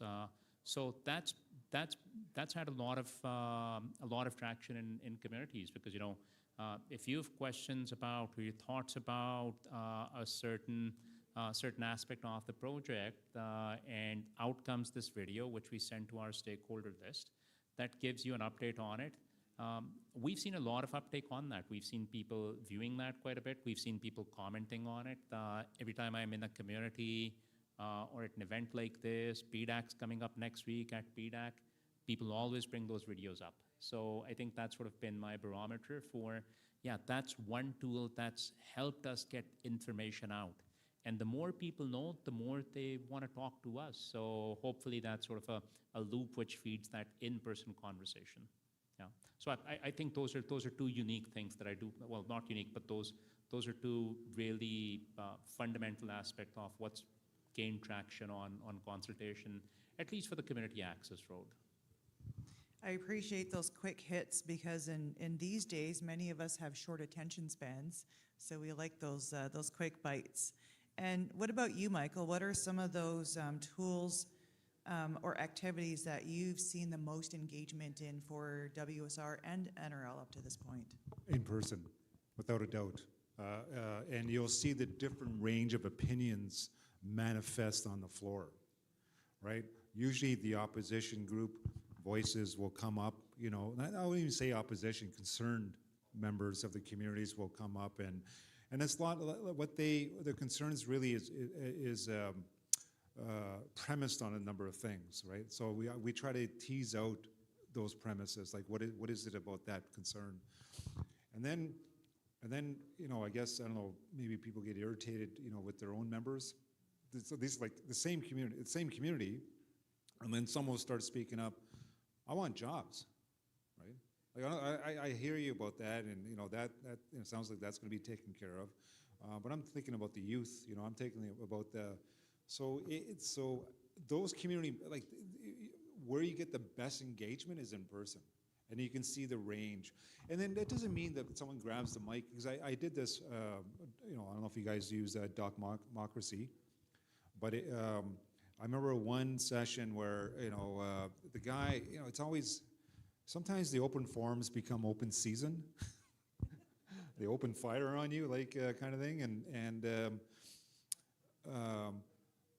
it's always the same people, the loudest, proudest type of thing.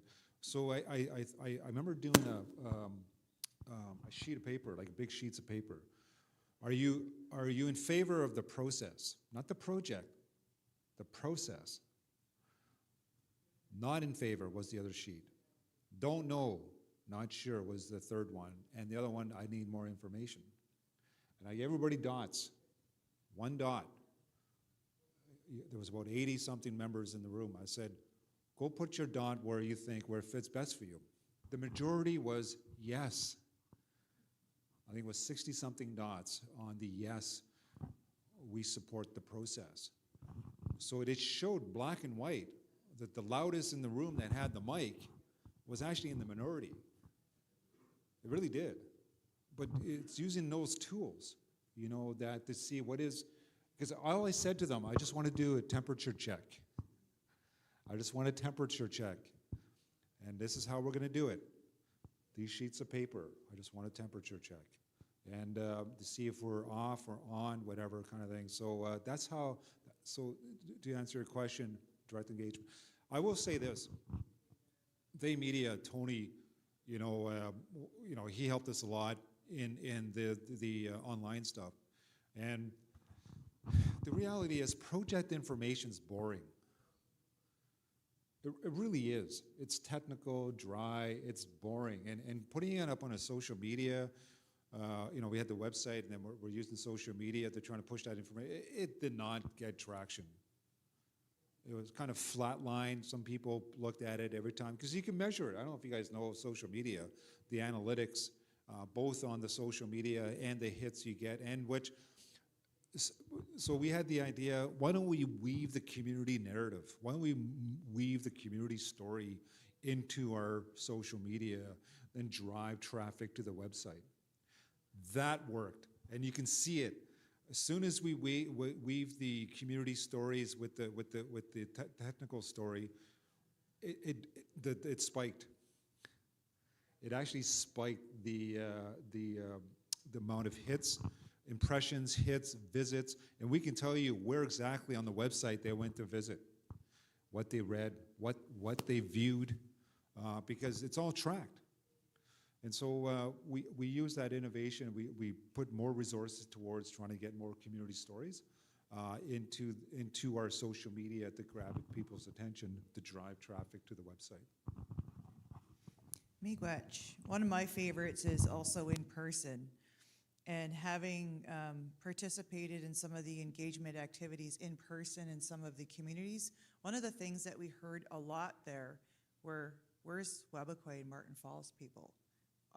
Our community wants to talk to those guys. So we have that extra layer of personal touch, if you will, especially for Northern Road Link with the working group. And so we have members from Webequie and members from Martin Falls that will come and speak with community. And that's the really important part, because we want to have those nation to nation talks, so to speak, and also for the communities to tell us why they want these projects. Well, why are you doing this? Why do you want to do that? So I think that's another important part of engagement. And so now moving over to best practices. So what are some of those best practices and perhaps some of the barriers and even challenges to community consultation? And once again, I'll start with Qasim. Yeah, the single biggest barrier for us, Jennifer, has been where we've not been able to go into the communities, has been a lack of, and I don't know it's a lack of what, but lack of something. It could be interest, it could be time, it could be that this project is just not a priority for that community, and we understand that. They, like every nation, has their own priority, as they should, and many communities make time for us still, and some don't, and that is the biggest challenge for us. Our inability to go and meet with all of the 21 nations has been our biggest challenge to date. Now, over the years, I think we've had a lot of, we've made a lot of progress. We've been to a vast majority of communities around the project. We continue to go back to a vast majority of them, but some First Nations we've never been to once, and that's not from a lack of trying. That's not from a lack of reaching out constantly. That's not from a lack of our interest and intent to be there, but like I said, I think every nation has their own priorities, and that's been one of our barriers. But the one thing I did want to add, which is the opportunity piece, and so far I've talked about in-person leading to the ability to talk about all the concerns. What I didn't say is that in-person is also one of the only places where I've had community members say to me, this is great. Like, this is absolutely, if we were Martin Falls, if we were Webequie, we totally get it. We would absolutely be doing the same. We want a community access road. We want to develop economic development opportunities. Those conversations only happen in person, for better or for worse. That's a conversation where people sort of dig deeper when you sit with them in person. And what I was really sort of pleasantly surprised by, because, just because it feels like you're constantly pushing up this big rock up a mountain, which is trying to get people to say, this preferred makes sense, or no, it doesn't, change it to here. And it doesn't really come that way. So it really, at one point, feels like you're just moving this big boulder up a mountain, and you don't know when the slope's going to become your friend. But eventually it does. And I saw that at one of our neighboring First Nations, where we were at that pivotal point where, moving beyond that stage, which was releasing the preferred, we needed to get beyond that stage because we were there. As Martin Falls, we were there. But we didn't want to do that without sort of having adequate conversations with a few key First Nations, which we hadn't had to that level, which made us comfortable. And we're finally in that community, we're finally having one conversation, and people start talking about, yeah, all of this really makes sense. This is exactly the way we would have done it. One member says it, and then another member comes up and says, yeah, exactly what she said. Yeah, we're so glad we're having this conversation, and we're so glad we understand where Martin Falls came from, because if we were in that position, we would have done the same. So I think that's another strength that I wanted to sort of talk about, that in-person gives you that sort of strength eventually. It gives you that sort of, that final check. And making decisions without that capability is, you're on precarious ground at that point, and it's not the best way to do that. Okay, I'll throw it over to Michael. Your thoughts on best practices, barriers, and challenges. So I've seen best practice in communities. There's some communities really organized, and as soon as we make the call, they book the hall, they give you the date, what the preference is, like bring this food, not KFC, Mary Brown chicken, like they know exactly what they want, how they're going to do it, and what's going to unfold. You're going to see chief and council first, and then you're going to have the information meeting, and then so some of those, and that's James Bay communities, like and inland communities. Then you have ones that, he was saying about the challenges. The challenge could go the other way, where they're saying, come back, but come back with all 3 projects.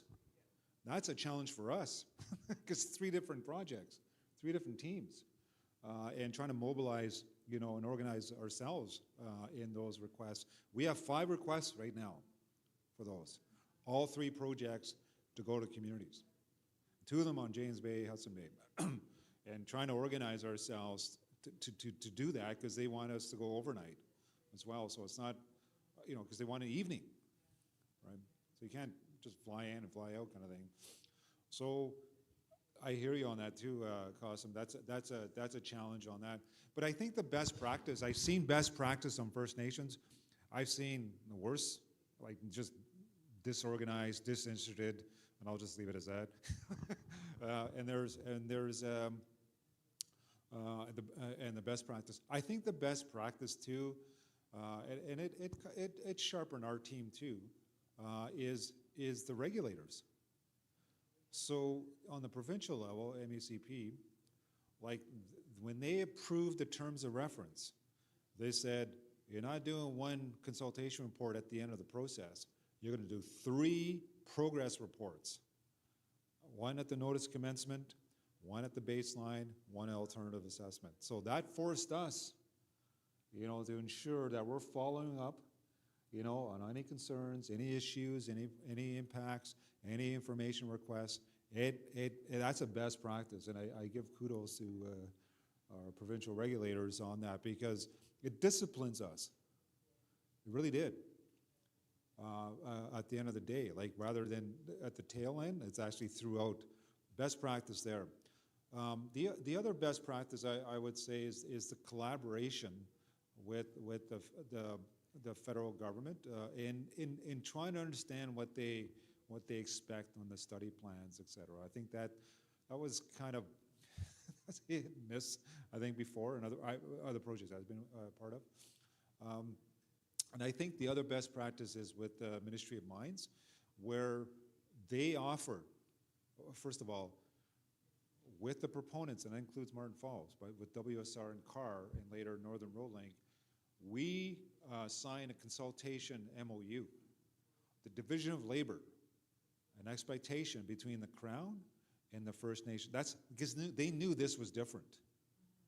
Normally in Ontario, if you're the proponent, you would get a letter of designation. The letter of designation, delegation, where they say, here's the communities you have to engage with. Good luck. Webakwe said no.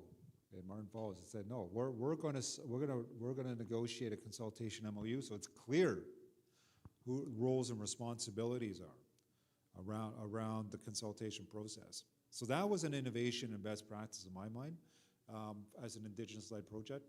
I think the other one is the capacity funds. So having resources offered to the communities, you know, on the range, I guess, of projects, and flexible use of it. So there's one community I know in James Bay, they stacked all three fundings to produce one report, three different one process for all three projects, three different reports for each of the things. So flexibility, I think, was there on the provincial resources being offered to communities. So I thought that was a best practice. And I think the level of collaboration. So here, today, is an example of best practice. We had the H-Reform 1, H-Reform 2, the Expo Gathering 1, I guess this is Expo Gathering 2, is, I would say, is a best practice. You know, they're funding 3 reps from each of the communities. They can exercise that or not, it's up to them. And they can talk to the proponents directly, not to technical team and the folks that are on the project management team. So. Yes, miigwech for that. And these processes are so important. Last year, we had, or not last, well, it was last year. This past June, we had a gathering, and we had a special day included in that gathering for elders from all of the communities, so everyone can have their conversations with the WSR team, with the NRL team, and then the MF CAR team. And so these were more or less grassroots community dialogue. So we provided that space, and that was a pretty important space, and it was quite welcome. And so this one we're kind of combining the gathering and a little bit H-Re stuff with the breakout rooms and other things. So we're finding things that work, and as you've heard, we're constantly changing things around. And with that, we want to now move to, you heard this morning that the draft environmental assessment for MF CAR is out, and then the one for WSR is imminent. It's my new favorite word now.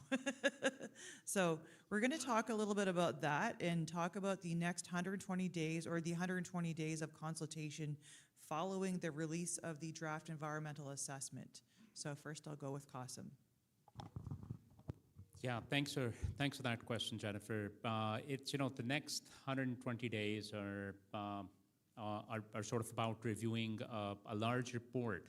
So the way the communities review the report is entirely up to them. Our first main job is to ensure that, you know, they've received the draft, that the way they wanted the draft, whether that's electronic or that's in print, it gets to the right people.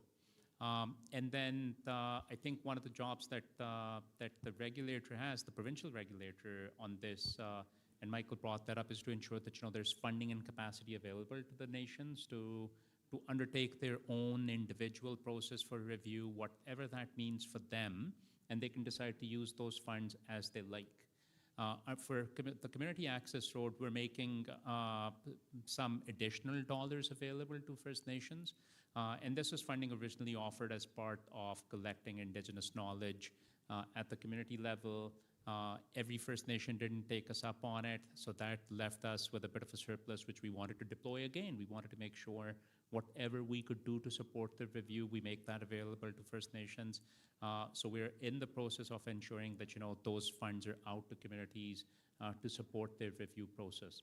Now, we've also made the review, I think, more accessible from an information sharing and dissemination perspective by creating these. I think they're really good looking handy dandy folders with summaries of all the reports. And it's got a USB stick in it with all of the information related to the environmental assessment draft. Then, of course, our main feedback to the nations is, this is your process. You decide the way you want to review it. Our main job during the 120 days is to be at your disposal. If you want to talk about the report, if you want us to come and present our findings to the community, we will be there in person, boots on the ground. You prefer an online meeting, we'll do that. You want to meet in Timmins and Thunder Bay and Toronto or PDAC, let's do that, absolutely. If that is not something you want to do, you want to just ask questions, let's do that. Like, so we're really at the disposal of the First Nations over the 120 days. For the first 60 days, we've dedicated that time entirely to the First Nations, just so that, we have that capacity to respond to First Nations immediately. And as those requests come in, as Mike's saying, there's a request from five communities to be there. That requires capacity on our part for our team members to have their time and the bandwidth to respond, to be there in person. So we've made sure we reserve that. So that's 60 days where we just want to dedicate our time to those conversations. After the first 60 days, we would become accessible for regulators and for the general public as well. So I think there might be a bit more running around in those last 60 days, but again, a big priority for us would be to ensure that if there's a request from an Indigenous nation, we prioritize that. We try to go in and to support that. So that's what the next 120 days look like from our perspective. We're going to follow the lead of the nations that are reviewing those documents themselves, understanding the fact that, some of them might not want to chat with us about this. They might want to chat with the regulators directly, and that's fine as well. So whatever process works for them, our job during this time is to be responsive and to be available. All right, miigwech. So I was ready to mobilize, and so over to Michael.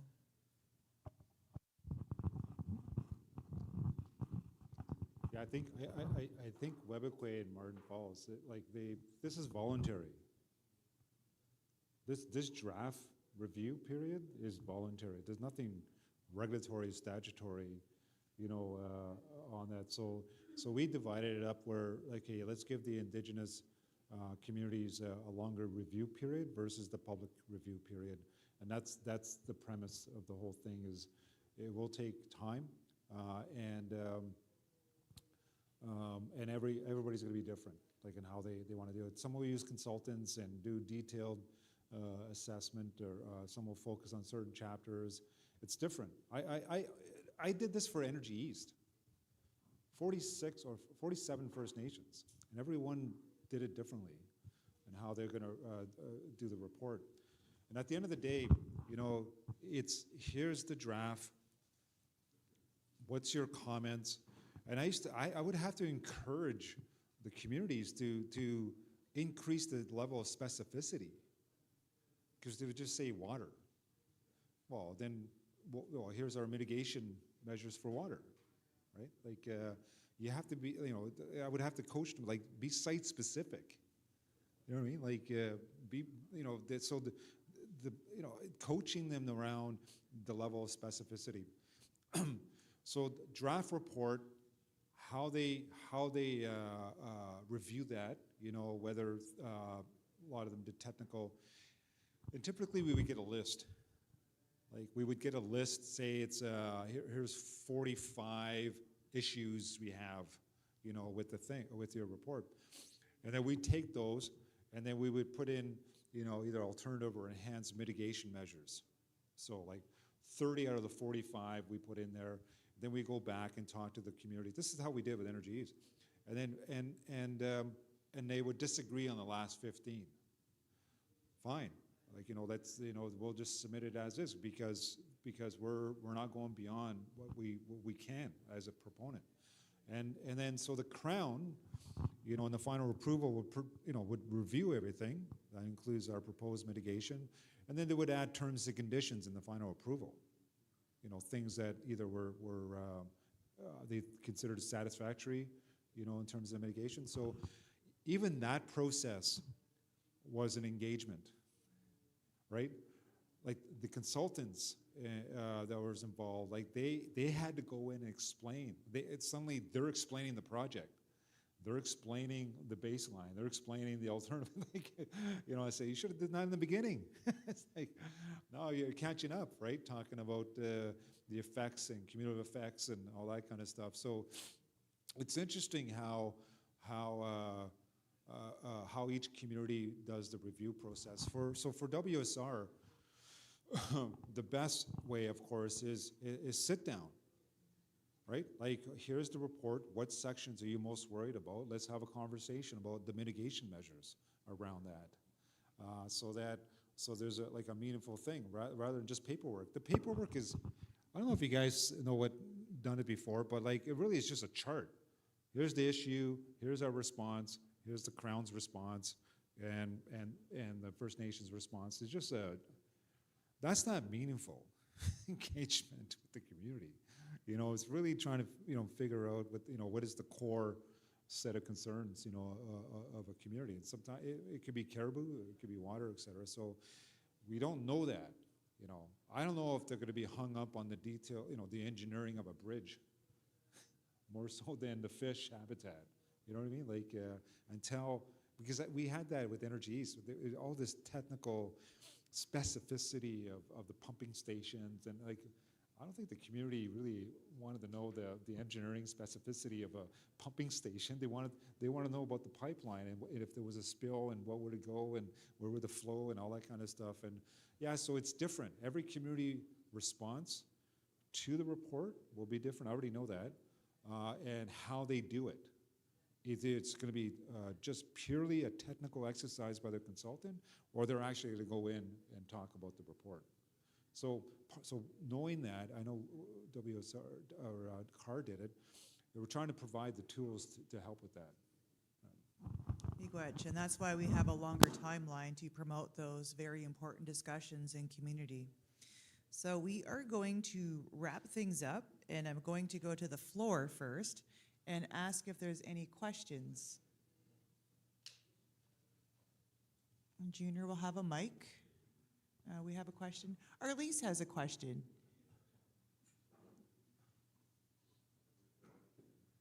Here.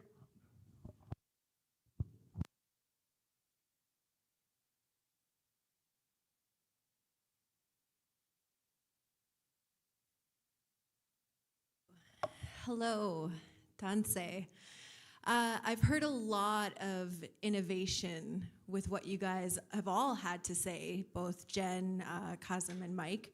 I'm just curious if you can see the innovation from Indigenous-led projects continue to develop and disperse in broader capacities, and do you feel like this level of innovation with these Indigenous-led projects, do you feel that this is going to change the game for Indigenous-led infrastructure projects in Canada?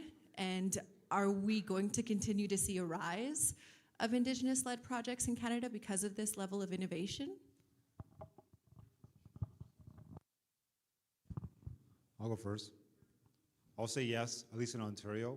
It's beyond just the project. Like the first, like Webakwe is in discussions with Ontario on the environmental monitoring, like beyond what's typically in an environmental impact assessment, as well as I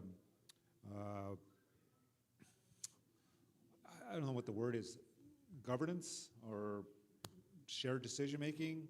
So when you go through the exercise, there's environmental commitments, and out of it is long-term contracts, and so there's a layered cake of things to do post-construction that community members, that at least Webakwe is thinking about around, it's almost like conservation, like land management, wildlife management, because that's what they're worried about.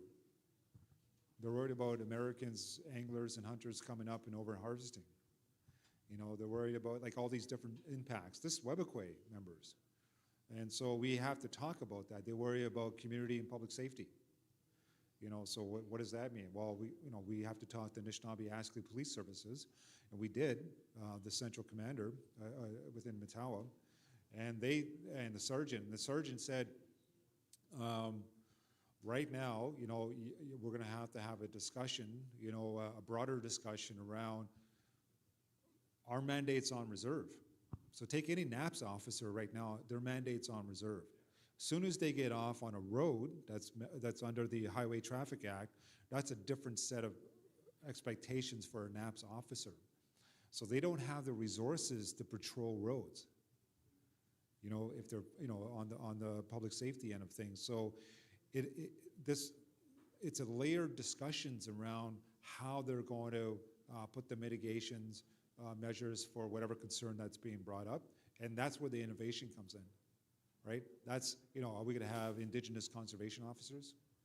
That's on the table, right? It doesn't have to be M&R, Ministry of Natural Resources. It could be, it could be Indigenous guardians, doing that. So that's where the innovation comes. It's actually in the mitigation discussions, and that's the hope that innovative ideas come from the discussions when nation to nation, community to community. Yeah, I think, first of all, projects like this, well, this is unprecedented in Ontario, but it's changed the landscape. And but the reality is, projects like this are few and far between. We're not making a ton of highways. Well, it's funny that I say that. We're making more highways in Ontario right now than we've made in a long time. But even those are limited number of projects. But what this has done is it's created the dream. It's created the vision and the dream of Indigenous involvement in a much more deeper and meaningful level. So communities that are looking at their own resources and their own initiatives, they're no longer just thinking about, oh, if that proponent builds this, we might do this with that proponent. They're thinking that, but they're also thinking, maybe we could develop this project in our territory to service Ontarians, Canadians. Maybe we can sell this service to Americans. No, they're not saying that anymore. But could be, theoretically, could be. Yeah, maybe 4 years from now. But it's created, if I had to sort of summarize that, I think it's created a dream that's a newish dream. I don't want to say it's new for all communities out there, but it's definitely created something. It sort of planted a seed which is starting to grow, and it's growing rapidly. All right, Miigwech, are there any other questions? I'm gonna do oh, we do have a question.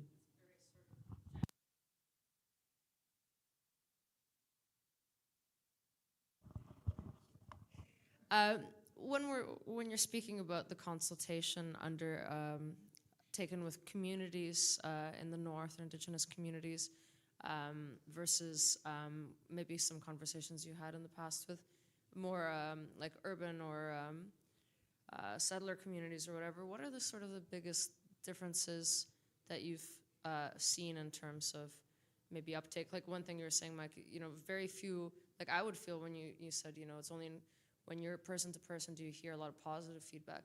I feel that's sort of across the board in a lot of experiences that I have, where it's always the squeaky wheel that squeaks the most or whatever, and you don't get a lot of that positive feedback. So do you feel that that's sort of the same in communities, or what kind of differences or similarities would you see in these different audiences? That's a very good question. I think in person, and I'm not being biased. Because I wish there was a systematic way of doing this. Are you for it? Are you interested in it? But I would say the majority, 60%, maybe 65, is more favorable, to, because people, it depends on who you are, how you think, right? So if you're thinking of, oh, this is going to improve the life of communities, those two communities, Webquay or Martin Falls, because those that know how expensive it is to fly out now, or these remotes, that a road, or if you're an elder that has to do medical, the travel, that's an extravagant exercise for an elder, to go to the hospital as a medical appointment. So and you can't, sometimes the plane can't land because of the fog. I remember, I think, Stephen, we were in a community, remember there was a patient that had to go out. And the plane couldn't land. Did he pass away? Yeah, he passed away. It was sad. Like, if they had a road, he would have been in Sioux Lookout in probably 9 hours. But the plane couldn't land because of the fog. So, real world lived experience, the community members know this. So those community members that left their remote communities to come to, whatever, Timmins, Sioux Lookout, Thunder Bay, they know.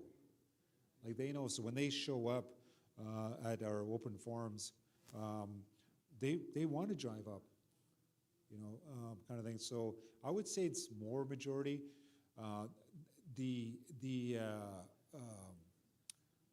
NGOs, it's like they just show up and they're opposing it.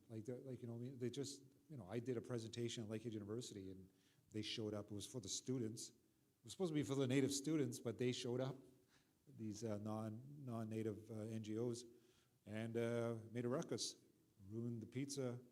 I said, can you just grab a pizza and be quiet for a bit? I said, let me finish my presentation, kind of thing. But they were looking for work. Why do people go to school? It's not a big philosophical question. To get a job. If you don't want a job, you don't have to go to school to read. You can be on welfare and use the public library. Okay? Seriously, the only reason, why do you go to school? To get a job, right? It's, to look for, some type of meaningful work. And so these students are the college universities showed up for this, and then suddenly you had non-native protesters, interrupting while these guys are wondering if there's jobs for them at the end of their graduation.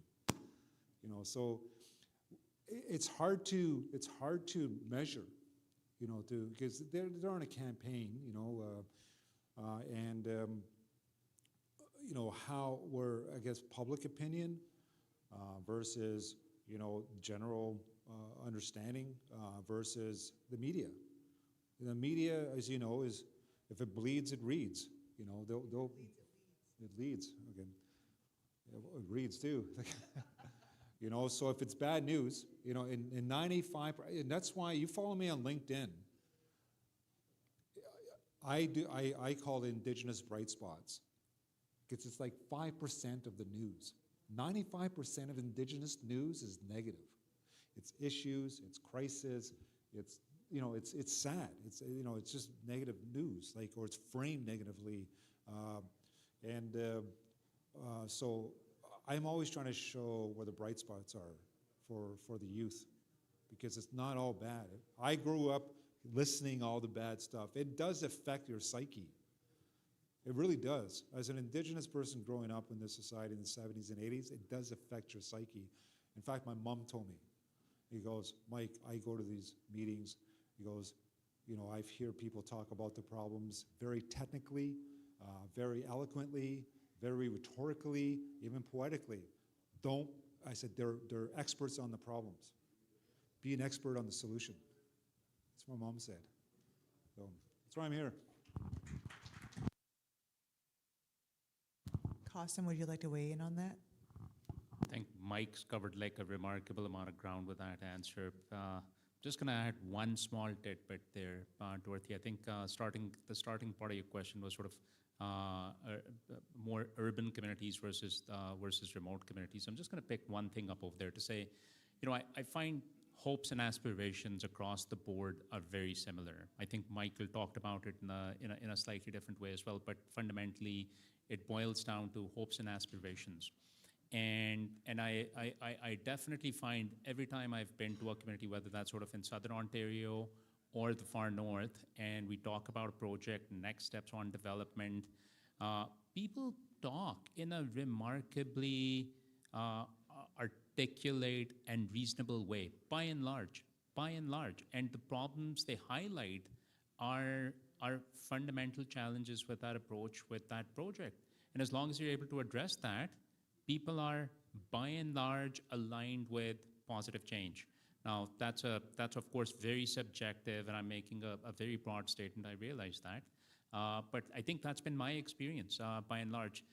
Maybe you see degrees of capacity, you see degrees of cumulative effect that communities have faced, certainly more so in the South. But if you go to Martin Falls and you talk about this project, people will talk about cumulative impacts of the damming of the rivers. I've been to Martin Falls a number of times, at least 2 years in the past, where the Albany River was bone dry. You could walk across the Albany. So even that's a common theme between communities in the South. If you're like in a place like Mississauga to the credit, people will talk about all of those issues. The only difference might be that there's a bit more capacity at the consultation department. So just wanted to highlight that. I think I actually want to jump in on that a little bit. You're asking about the differences, and I want to really simplify that and hope I'm not speaking tongue-in-cheek here, but I would say that Indigenous communities look at these in a much more holistic way, where when I'm looking at the public and or stakeholders, they're keeping track of the timeline so they can have access to jobs. So I think simplifying it that way is how I view that. So one more question, if there are any more, and I'm going to feel like a bingo announcer. Going once, going twice, 3 times closed. All right, Chimigwech, and I'm going, let's give these guys a hand. And if anybody has any questions later today or has any comments and they'd like to talk to Michael and Qasim, they'll be around today and tomorrow. And Steve, Miigwech.